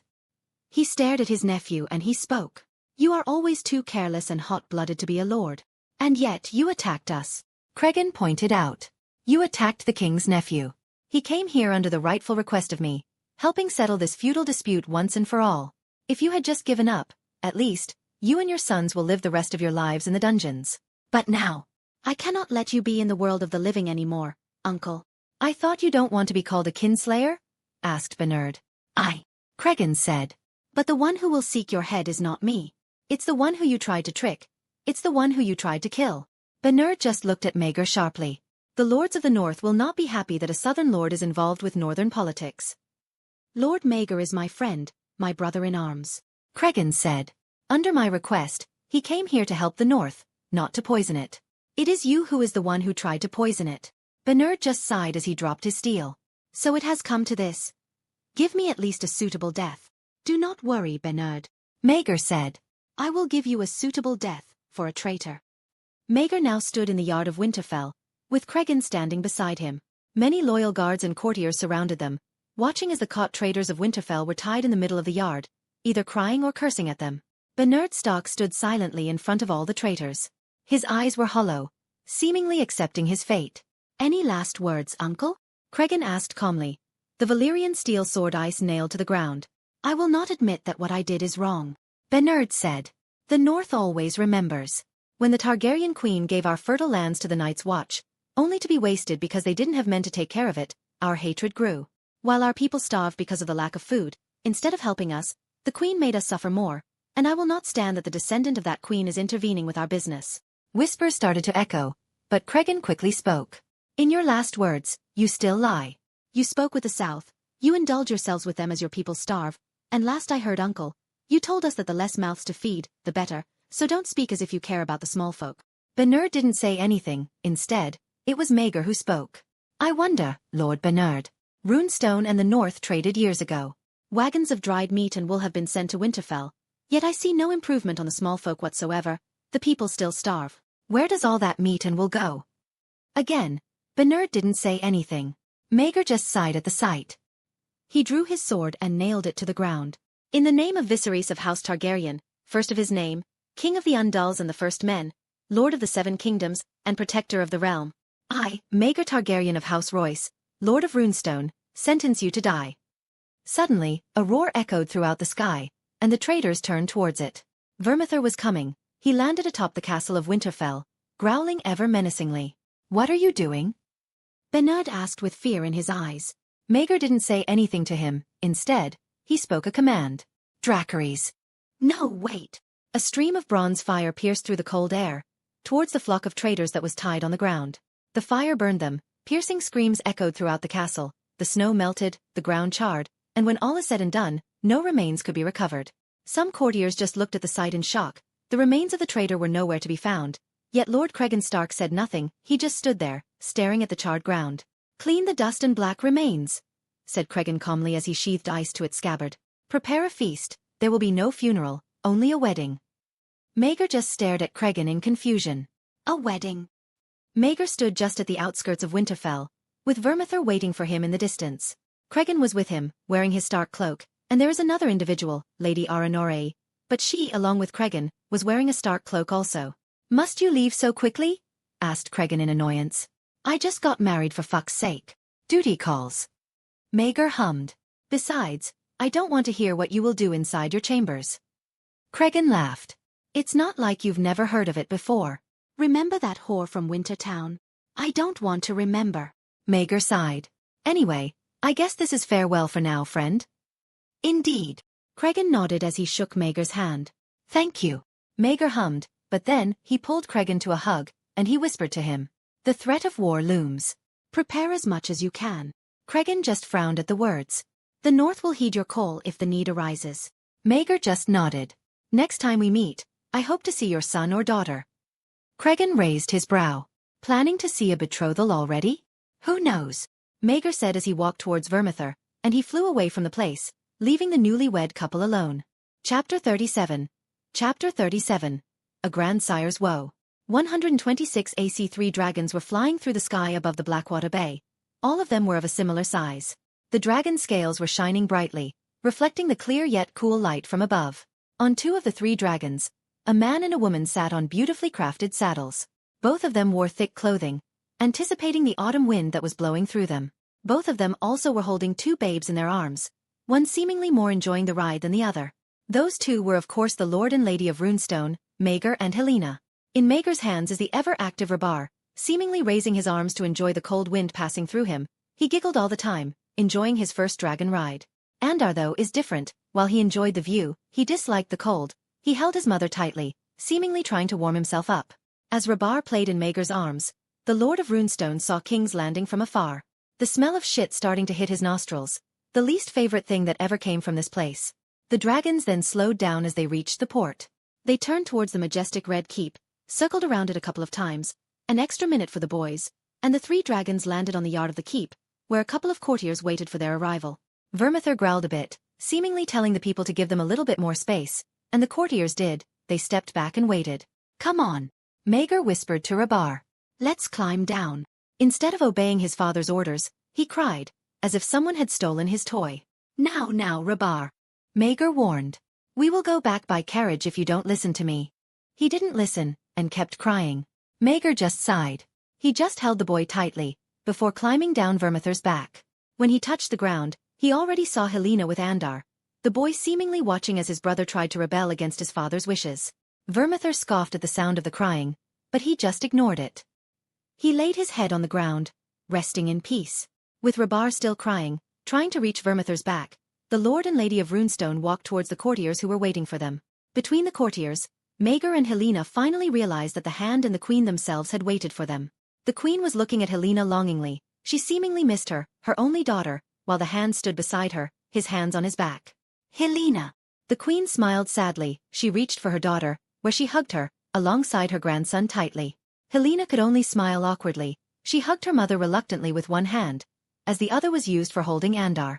As the Queen released her hug, she touched Andar's hand as she cooed at the babe. And who is this? Andar or Rebar? She asked softly. This is Andar, the quiet one, said Helena, seemingly letting her mother hold the boy. And the crying one must be Rebar. The Queen nodded, walking up to Maegor. Your Grace. Maegor greeted. It's a pleasure to meet you, as always. Indeed, Lord Maegor, said the Queen, though she seemed to not care at all. She just focused on the babe in Maegor's arms. What handsome boys they are. The Queen gave back Andar, who was quiet all the time, to Helena, while she held the crying Rebar, trying to calm him. What's wrong with him? Asked the Queen, rocking up the boy to try to calm him down. Dragon ride. Maegor answered. He doesn't like it? Quite the opposite. Maegor answered with a smile. He's rather attached to them. A pity, suddenly said the Hand. As I understand, he couldn't get one. Maegor didn't say anything, he just hummed. He then turned towards the servants, giving his and Helena's belongings to them, to be delivered to their rooms. Only one room, please, said Helena with a smile to the servant. The servant was a bit surprised, but he bowed nonetheless.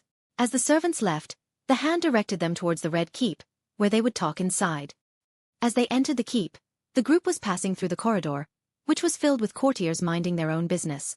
Servants carrying scrolls and blankets, food getting delivered. It was seemingly a normal day. If you don't count the lack of Targaryen decoration and the surplus of faith of the 7 symbols that is. What happened to the keep? Asked Maegor with a frown. It seems to be more stale since the last time I visited. Stale? The Queen questioned. The symbols of the 7 served only to guide us. It reminds us there is a higher authority above everything. Maegor hummed. Like I said, Your Grace. Stale. The Queen just stared at Maegor as she continued to try to calm Rebar. How is your business so far, Lord Maegor? Asked the Hand suddenly, seemingly to try to change the subject. It's doing well, Lord Hand, Maegor said. Runestone is prospering enough. The small folk didn't have to worry about winter for the time being. The sheep were fed, wolves filled our warehouses, travelers and traders came from afar to stay, to buy, or to sell. I've had complaints from Gulltown recently that runestone is developing too quickly for their taste, said the hand. And why is that a complaint? The realm is prospering. Maegor questioned. They basically said that you're stealing their spotlight. Oh well, if Lord Grafton or Lord Aaron of Gulltown have any complaints, they can talk to me directly. Runestone and Gulltown is only what? A mile or two away. Besides, the roads have been built, the travel time is much faster. I see no reason to not visit me. I can think of one thing. Otto answered. Your dragons. Vermithor is tame. What's there to be scared about? Maegor shrugged. Lord Maegor. Otto suddenly said, his pitch a bit high. As I understand, a couple days ago I got a raven from the north, saying that Lord Maegor of Runestone has executed Lord Bernard Stark, with dragonfire. Lord Bernard is a traitor, Lord Hand. Maegor said. In the name of the king, I executed him, with the blessing of the true warden of the north, Lord Cregan Stark. It does not undermine that you are a southern lord intervening with the business of the north. Since when has the crown cared about the north? Maegor smiled. Anyway, look, Lord Hand, I'm here for family visits. I'm not here to be judged by the ever-judging eyes of the hand of the king, who is also a great-grandfather now. Indeed, you have lived for a long time, Lord Hand. Otto raised his brow. Lord Maegor. You have 2 great-grandsons now. Maegor continued. The king can barely deal with the kingdom's matters anymore. And of course, we don't want the hand of the king to be incapable also because of old age. Perhaps you should consider stepping away from the position? Let a more young and energetic hand to help the king.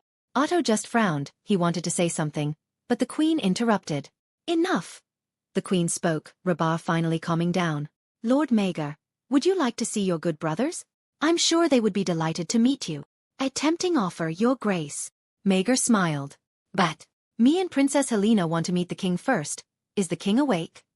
The queen and the hand looked at each other. He is. He's in his chambers, said the queen.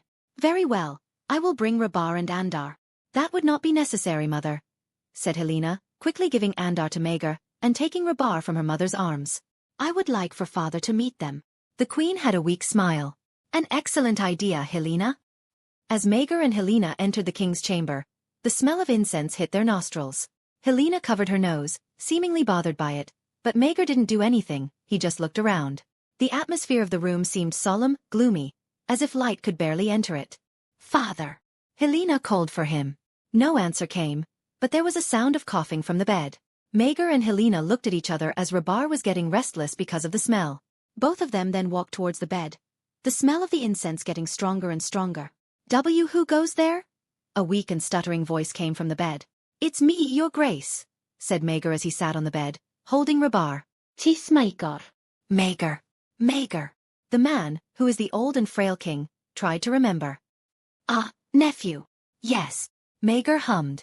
I'm with Helena, and our children. Children? The king questioned. Help me sit up. Maegor obeyed the king's plea. He helped the old man get up from his bed. The Lord of Runestone saw as the king's face was covered with bandages. He put the king's back against the railing of the bed, sitting him up. Father. Helena greeted, sitting beside the bed. She put Andar on the bed, letting the king watch the boy stare at him solemnly. The king chuckled, pain in his voice. A quiet one, isn't he? Indeed, your grace. Maegor said. Heir of Runestone, Andar of House Royce. House Royce? Ah, said the king, seemingly a bit disappointed. No matter, he is still Targaryen by blood. And who is this? The king looked at Rabah, who for some reason is quiet right now. He's seemingly unbothered by the king's looks, and he forgot about the smell for a second. Robert. Maegor said. I see a dragon's eyes. The king smiled weakly. Maegor didn't say anything, but suddenly, the king coughed, blood coming out of his mouth. Helena then tried to make the king lay on the bed again, but he refused. Instead, he touched his daughter's cheek, smiling at her. You've grown. He smiled. A pity. I have grown, father. Helena answered with confusion. But what pity are you talking about? The king didn't say his mind. Instead, he turned to Maegor once again. Maegor. It has been a while since you last visited me. Indeed, your grace. I was busy dealing with my holding. The king sighed. No one, not even my dear daughter, has visited me recently. As you can see, I am no longer in my condition. I wish. I wish you to ask the maester to send ravens to my family, to our family. To visit me. I wish to see them again. One last time. Before I cannot speak any longer, I wish to tell them my wishes. Maegor hummed. I understand, Your Grace. But I do not want you to get any hopes up. I understand, said the king, now trying to lay his head on the pillow again as Helena helped him. Your promise. The dream. I cannot promise anything, Your Grace. I am but just one man. One man.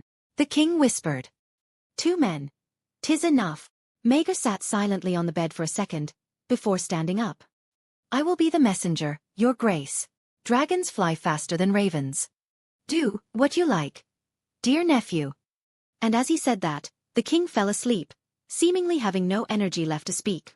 Maegor and Helena then took their sons from the bed, before leaving the room to go do their duties. Chapter 38. Chapter 38. The Not Yet Daring. 126 AC. Old Town, the Reach. A young and handsome boy was sitting beside a window.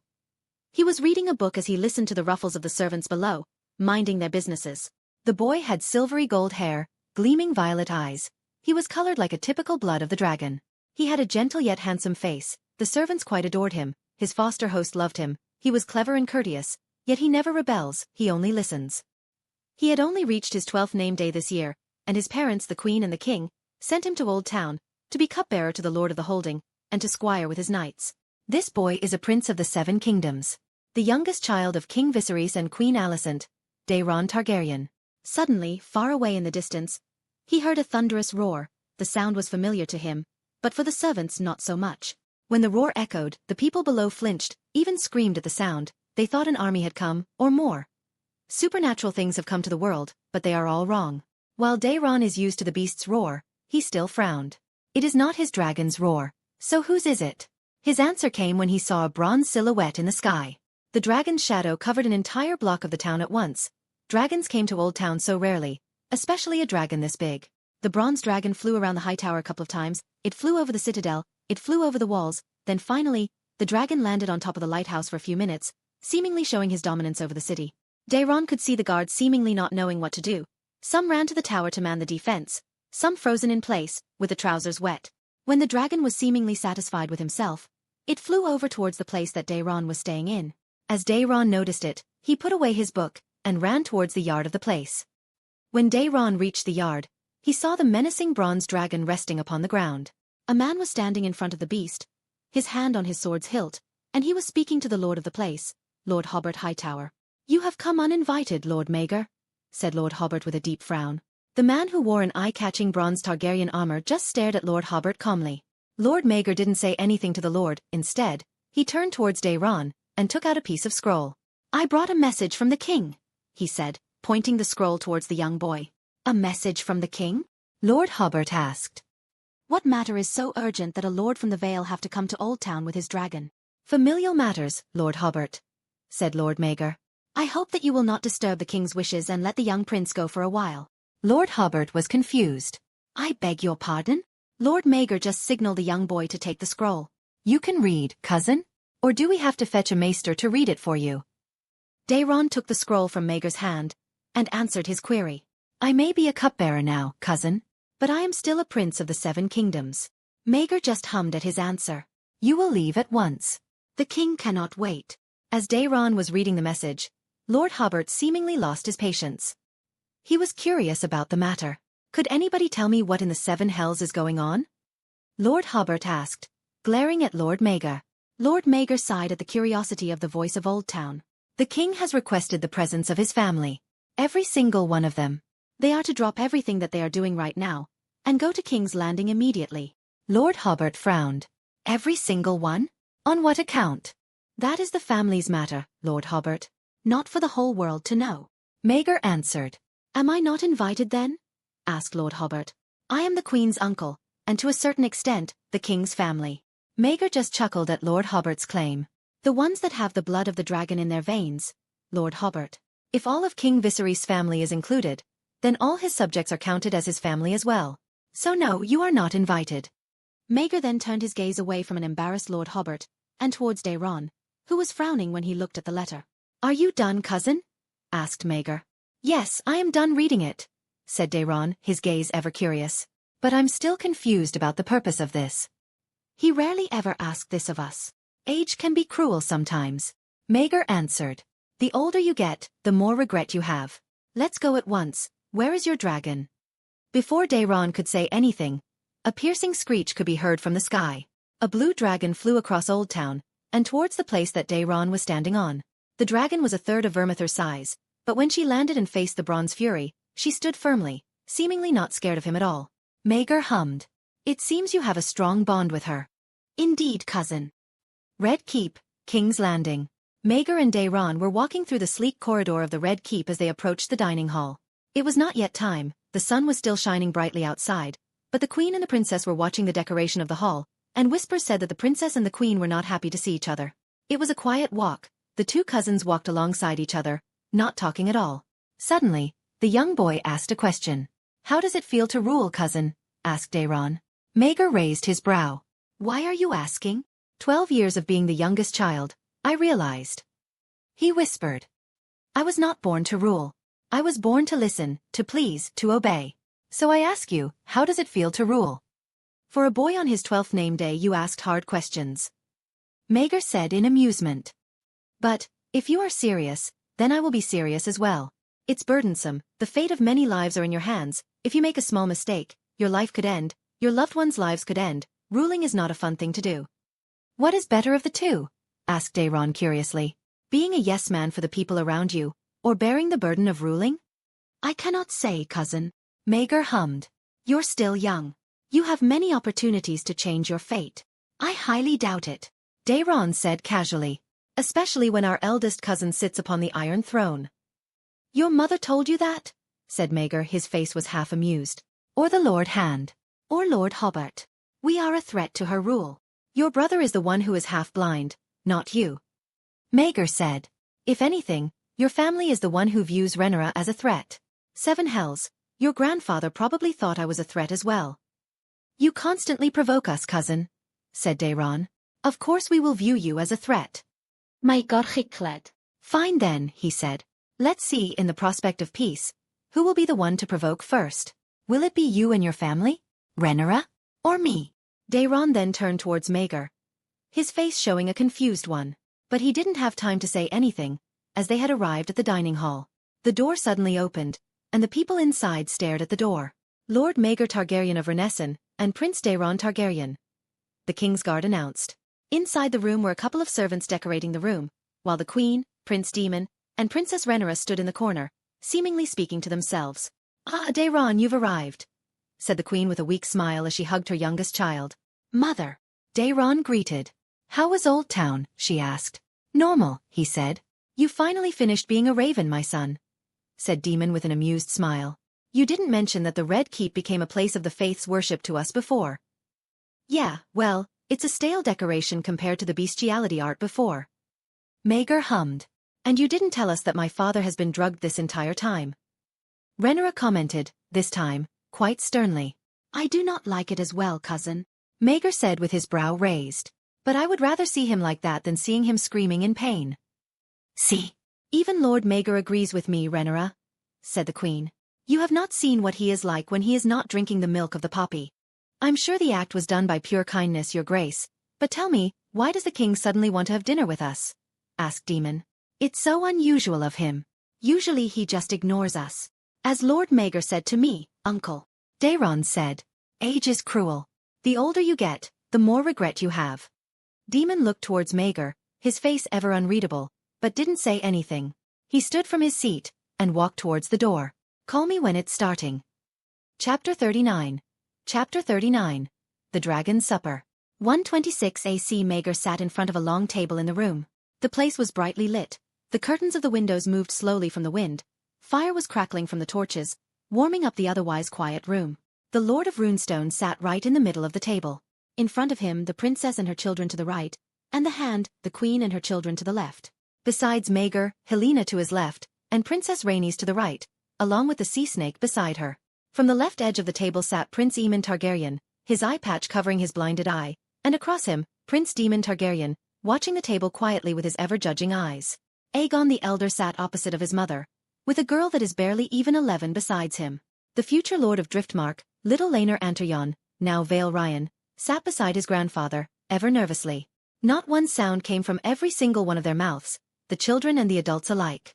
The children were playing with the utensils in front of them, while the adults just stared at each other, using either a cold expression or a flat one. "Everyone's quiet," whispered Helena suddenly to Maegor. "Should we say something?" "Don't bother," Maegor whispered back. "The king will arrive soon." Helena hummed a tune. "And so everyone will see the Mask of Lies." As Maegor predicted, the princess and the queen suddenly stood up, welcoming the king as the door of the room suddenly opened. The rest of the family quickly rose from their seats, turning towards the door. They then saw the king. He was carried on top of his chair, wearing a black and red robe, his crumpled face hidden beneath a golden mask. As the guards carried him towards his spot in the middle of the table, all of the ones who attended simply lowered their heads. Even Aegon put his cup of wine down, his face ever tense. When the king finally arrived at his supposed spot, everyone sat down. The room was quieter than ever before. The tense atmosphere still lingers, but a tinge of pity could be seen in everyone's eyes. The king could sit on his chair as he observed his family.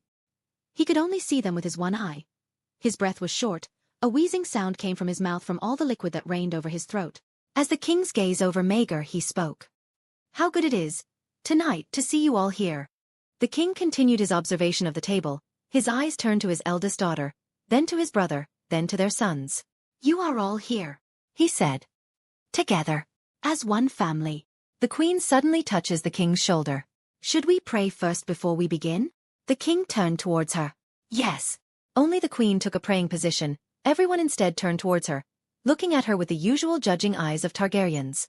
She ignored them. Instead, she recited a couple of words for supper. "May the mother smile down at this gathering of love. May the smith mend the bonds that we have broken, and may the father guide us." "Just get on with it," said Daemon suddenly, interrupting the queen's prayer. With a sudden and rude awakening, the queen instantly broke her praying position, glaring deeply at the rogue prince. The hand shook his head, the sea snake sighed deeply, and Princess Rhaenys smiled. "Pardon me, Prince Daemon?" questioned the queen with a bit of a stern voice. The prince didn't do nor say anything. He just leaned against his chair, stared at the queen with a faint smirk on his face. Daemon Targaryen across him hummed deeply, seemingly mimicking his position. The king coughed roughly at the sight of the scene, but he saying nothing at all. "Now is not the time, father," said Maegor deeply. "It's supper, not a dueling arena." Daemon once again didn't say anything. He raised his non-existent eyebrow, leaned his face to his arm. Seeing no one speaking, the king continued his words. "Thank you all for accepting my invitation for today," said the king weakly.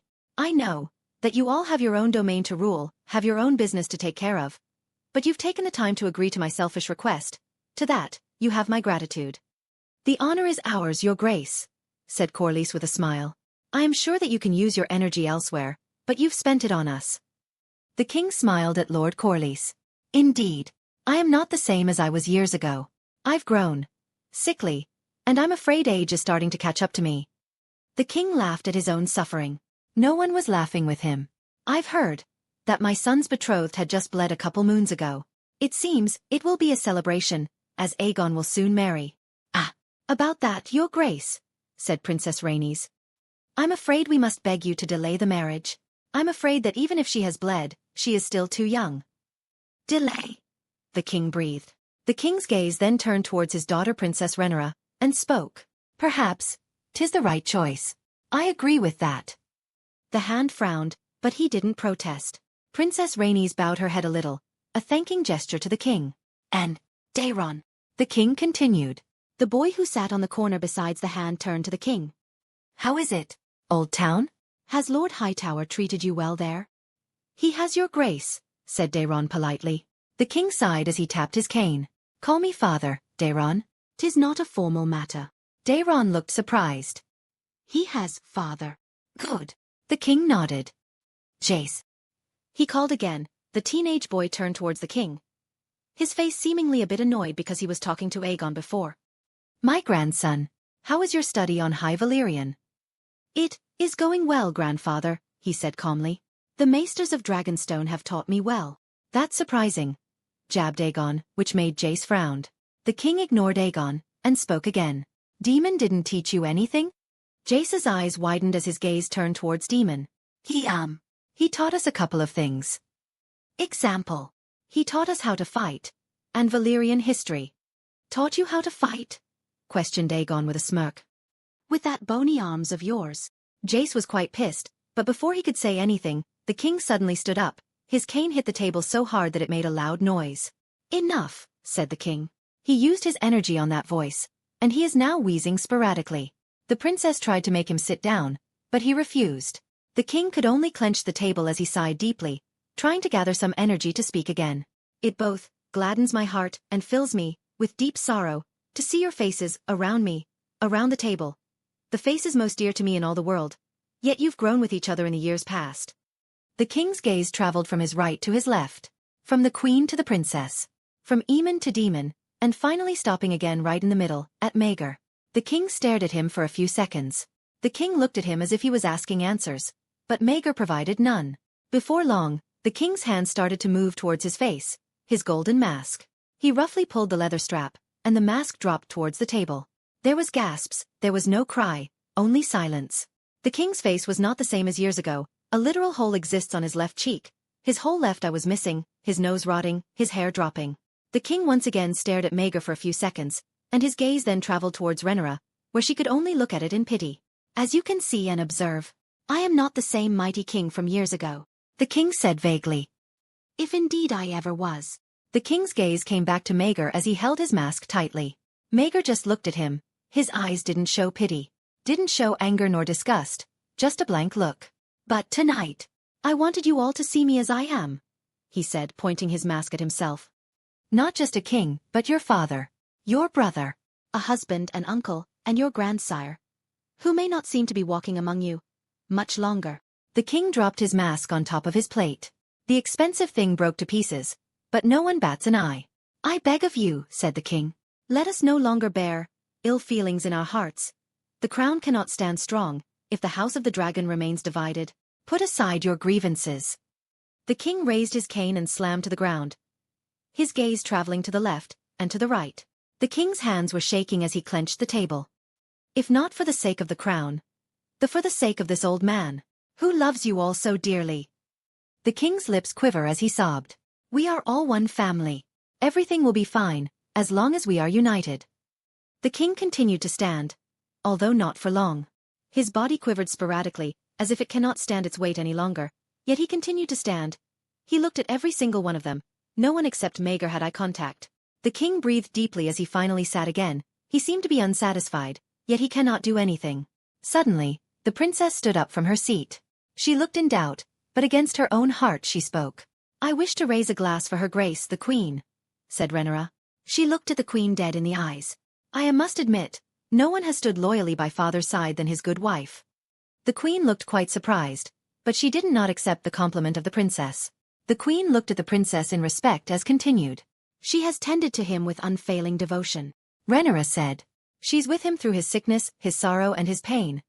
And for that, she has my gratitude. And my apology. The princess then sat, leaving the baffled queen to speak alone. Alicent wiped her tears for a little as she spoke to answer.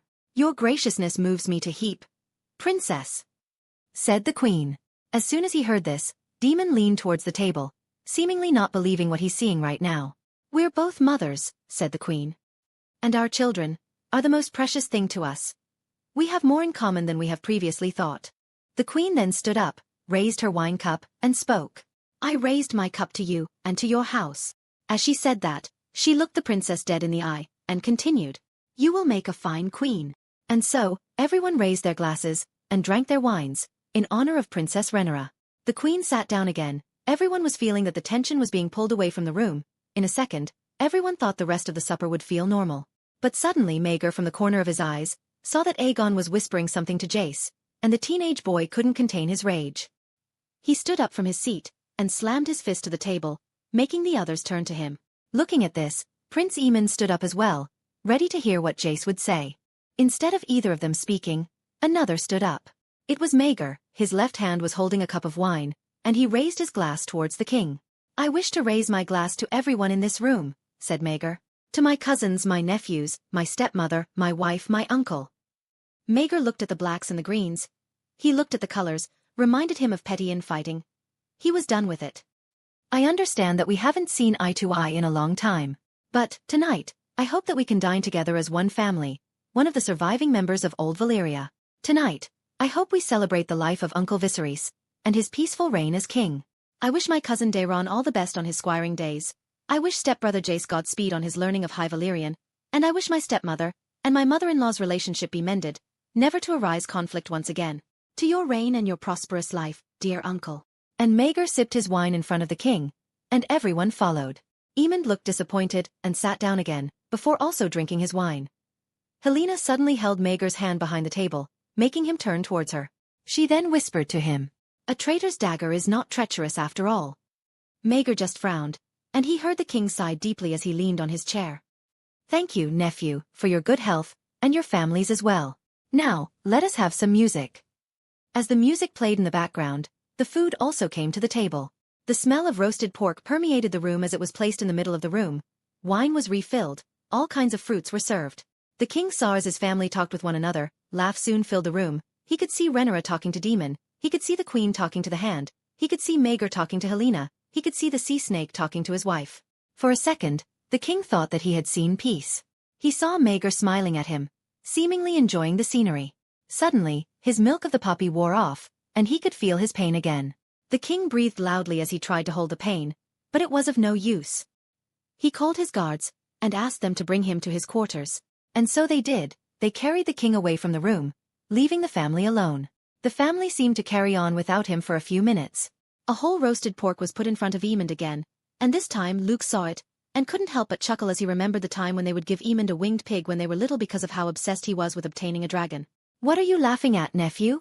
asked Aemond sharply. "Nothing, uncle," Luke said with a snicker. "If you have something to say, be a man and say it out loud." Aemond continued. "Aemond, stop it," the queen interrupted, but he paid no attention to her. Luke, seeing the scene, turned to his mother. He saw that Princess Rhaenyra was shaking her head, telling him not to move forward. At first, he didn't say anything. He drank from his cup and took a spoonful of pork, but once again, Aemond continued. "Not going to say anything?" Aemond questions with a sharp eye. "It seems that my nephews are only strong in name." Luke frowned at Aemond's words. He clenched his cutlery tightly, and looked at the one-eyed man dead in the eye. "'Twas nothing, uncle. I am only reminiscing about our childhood together." "Any memory in particular?" asked Aemond again. "Oh, you know," said Luke, a faint smirk on his face. "Remember the pink dread, uncle? That whole hog in front of you reminded me of it." As soon as Luke said that, Aemond rose from his seat. He slammed his hands on the table, turning everyone's attention towards him. But before he could say anything, someone interrupted him. "Enough," said Maegor quietly from his seat. "Are you children or what?" Aemond looked at Maegor with his one eye. He had a flat expression on his face, seemingly trying to think on what to do next. Surprisingly, Aemond smiled sweetly, though he was still standing up. He then took his cup from in front of him, and raised it. "Aemond, what are you doing?" asked his mother. Once again he ignored it. "I would like to raise my glass to my nephews," he said. "Jace, Luke, and Joffrey. Each of them handsome, wise, and—" "Aemond, enough," Maegor interrupted. He stood up from his seat, and looked at Aemond dead in the eye. The room quickly turned tense once again. The Hand chose to lower his head, while the princess and the queen clenched their cups tightly. Aemond's gaze slowly turned towards Maegor, then towards Jace. "And strong." Jace slammed his hands to the table, and stood up. An annoyed look could be seen in his face. Maegor quickly grabbed Jace's shoulder, and prevented him from going towards Aemond. "To my 3 nephews," Aemond continued, raising his glass much higher. "Let us drain our cups. To these 3 strong boys. I dare you to say that again," Jace warned sharply. "Why?" said Aemond with a smirk. "'Twas only a compliment." And with a sudden move, Jace rushed towards Aemond. His hand was raised, in position to punch. As he launched his fist, it was grabbed by Maegor, throwing him away from the scene, making Jace stumble to the ground. Behind Maegor, he heard a slam on the table. He turned around, only to see Luke being beaten by Aegon, who prevented the boy from helping his brother. Maegor quickly stepped up along with the guards. He pulled Aegon's clothing from the back, and threw him away towards Aemond, fumbling down to the ground. Jace, who was on the ground, continued to stand up and rush towards the 2 princes, but Maegor blocked his way. Seeing all this, Aemond just smiled, while the guards tried to hold on to the 2 strong boys. "Enough," Maegor warned, standing in the middle of the 4 Targaryens. "What the hell are you doing?" "I was merely expressing how proud I am of my family, cousin," I do not why they are so caught up with it, said Emond with a smirk. Maegor just hummed as he raised his eyebrow. Emond, you're not blind. You only have one eye. Everyone in the room could see what you are trying to do, except you for some reason. Emond just stared at Maegor, then his gaze turned to Daemon, but didn't say anything. Look, Maegor continued. You want to do idiotic things? Go ahead. But not at a family supper. If you do that again, that sapphire behind your eye patch will have a friend by the end of dessert. Emond frowned at Maegor's words. He turned towards the Queen and the Hand, who were staring at him judgingly. Go to your quarters, said the Queen to him. I will talk to you later. Emond hummed displeasingly as he walked past Maegor, not forgetting to bump at him on the way. Everyone, go to your quarters as well, said the princess with a deep breath as she stood up. Come on. The kids then left the room. As Daeron was standing up, he was looking at Maegor, his eyes full of guilt, and possibly admitting that he had lost the bet. As the boys left the room, Maegor heard a whisper in his left ear. Good job on that one. He heard, it was Daemon, seemingly amused by the scene. The sapphire behind the eye patch will have a friend by the end of dessert? I'm still deciding if that was a good one or a bad one. Fuck off, Maegor said as he walked away from the adults. This is all your fault. The Queen, the princess, your conflict should have stayed with you, don't transfer it to your children. I am having a hard time deciding on who are actually the children here. As Maegor and Helena left the room, Daemon could only look at his back as his wife and the Queen spoke to each other, apologizing. Daemon took a deep breath, and turned towards the Queen. Do not say anything to my brother, he said calmly, seemingly commanding the Queen. Let him rest in peace. The Hand was about to say something, but the Queen spoke first. Agreed. Prince Daemon. The king should rest peacefully right now. And so, the dragon's supper had ended. It was meant to be an event that mended relationships. Instead, it tore it off. Chapter 40. Chapter 40. An egg besides the cradle. 128 AC. Runestone. In the deepest depth of the runestone crypt, Maegor was walking through a dark corridor. He was accompanied by two men in bronze armor. One man was so tall that he had to duck to be able to fit in the corridor, and the two guards were holding a torch to light up the way. Maegor was holding Rabar, who just reached his third name day this year, and he looked excited at the prospect of following his father in this journey. How is your uncle, Ser Gunther? Asked Maegor suddenly to one of his sworn swords, a member of the Rune Guard, Ser Gunther Royce, the bronze giant. Ser Gunther gruffed at the question. What about him, my lord? I am merely asking how his condition is. Maegor pointed out. As usual. Ser Gunther answered. He barely comes to the castle, he deserted his post long ago. To where? Asked Maegor. Only the seven know. Ser Gunther gruffed. Whorehouse. Gambling den. I simply do not care. Well, you should. Answered Maegor. An old man that holds no power will certainly develop some tendencies. Tendencies. Maegor didn't answer Ser Gunther instead. He turned towards his other sworn sword, Ser Gareth Long. You know what I'm talking about, right, Ser Gareth? He would learn from Lord Bernard from the north, my lord, answered Ser Gareth. Ser Gunther scoffed. Him? Trying to overthrow you? He would sooner be roasted like a sheep. Who knows, Ser Gunther, we need to watch out. Maegor continued. Dark times are ahead. Ser Gunther frowned. I'll watch his ass for you, my lord. Never mind about our dear old uncle. Maegor Chicled. I want to know about you, Ser Gunther. Do you hate me for keeping the Targaryen name while I took the position of head of house? What can I say, cousin? Ser Gunther shrugged. If not for me existing, Ser Gunther, you would be lord in a couple of years, give or take. Maegor countered. You are a better ruler by a mile away, said Ser Gunther. I would not achieve what you have achieved right now. I do not care what name sits as the head of house. Besides, little Andar would be a good ruler, and he has the name of Royce. Maegor just chuckled, and hummed. Even Ser Gareth also laughed a bit. Ser Gunther just looked at the two in confusion. Was that a test? You tell me, cousin. Maegor said. You tell me. As the four of them arrived at the destination, they were greeted by a strange door. The front of the door was carved beautifully, full of runes that made a slight humming sound repeatedly. Stay here. Maegor said. Yes, Targaryen blood only. Ser Gunther answered lazily as he turned around, guarding his post. Ser Gareth followed suit. As Maegor opened the door, he suddenly felt a force of hot wind hitting his skin. Instead of crying, Rabar giggled at the sensation, and both of them entered the room. As he closed the door behind him, Maegor saw his creation. A medium-sized room fully carved with runes with Targaryen symbols and heraldries decorating it. In the middle of the room lay 3 eggs, one white, one blue, and one yellow. Come, said Maegor to his son. Choose one for your sister. Rabar nodded his tiny head as Maegor put him to the ground. Rabar walked towards the 3 eggs and stared at it for a couple of minutes. Maegor just waited behind him. He clearly was taking the time to choose. Father? He suddenly spoke out. Yes, boy, answered Maegor. Why can't I get one?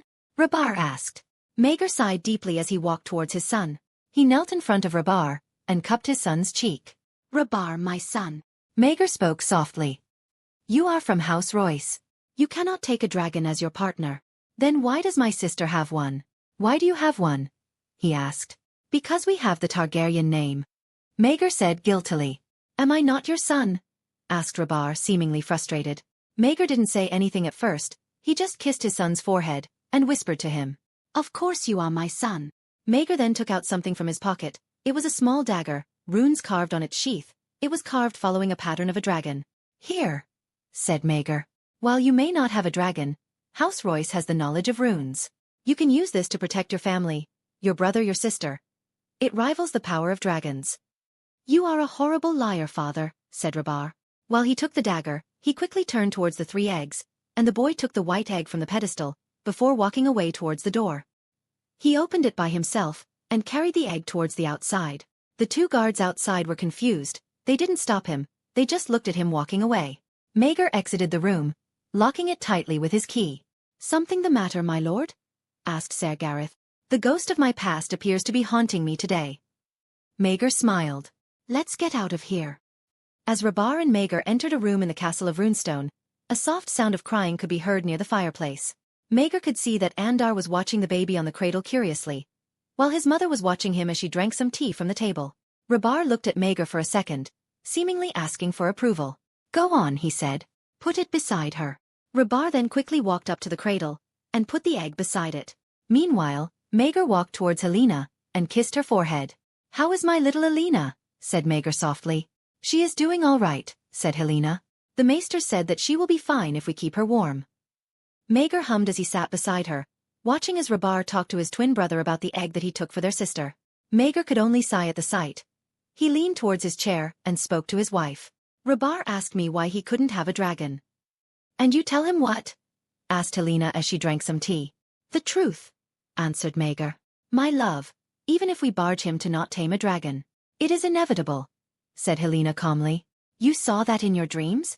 That he's riding a majestic golden dragon to war. Maegor said a little sarcastically. Silver, said Helena. What? A silver dragon? Helena repeated with a deadpan look. Maegor turned towards her and sighed. Well, fuck. Suddenly, Maegor and Helena saw as Rabar's head touched the white egg, and it fell towards Helena, hitting her right in the chest. A sound of crying echoed throughout the room, with Helena seemingly in pain. Helena quickly stood up and walked towards the cradle to calm her down, while Rabar stepped back a bit. Maegor sighed as he also stood up, walking towards the 2 boys. What have you done, you 2? I did not do anything. It was an accident. Rabar tried to defend herself. Maegor didn't punish him. He just told him to sit on the chair. Maegor, Helena suddenly asked. Yeah, something wrong? Questioned Maegor. No, it just hatched, said Helena. What? Maegor said, walking towards the cradle. The dragon, it hatched, said Helena, showing the empty eggshell to Maegor. Maegor then knelt in front of the cradle, and saw that a slimy yet beautiful white hatchling was laying on top of the little girl. The girl had stopped crying, and instead, both of them were sleeping peacefully with each other, seemingly warming each other up. Oh well, that was fast, Maegor murmured. Did your mother tell you how fast Aegon's egg hatching is? No, Helena murmured. You should send a raven to get a dragon keeper to take care of it. Maegor hummed. Just let it be for now. Let the bond strengthen.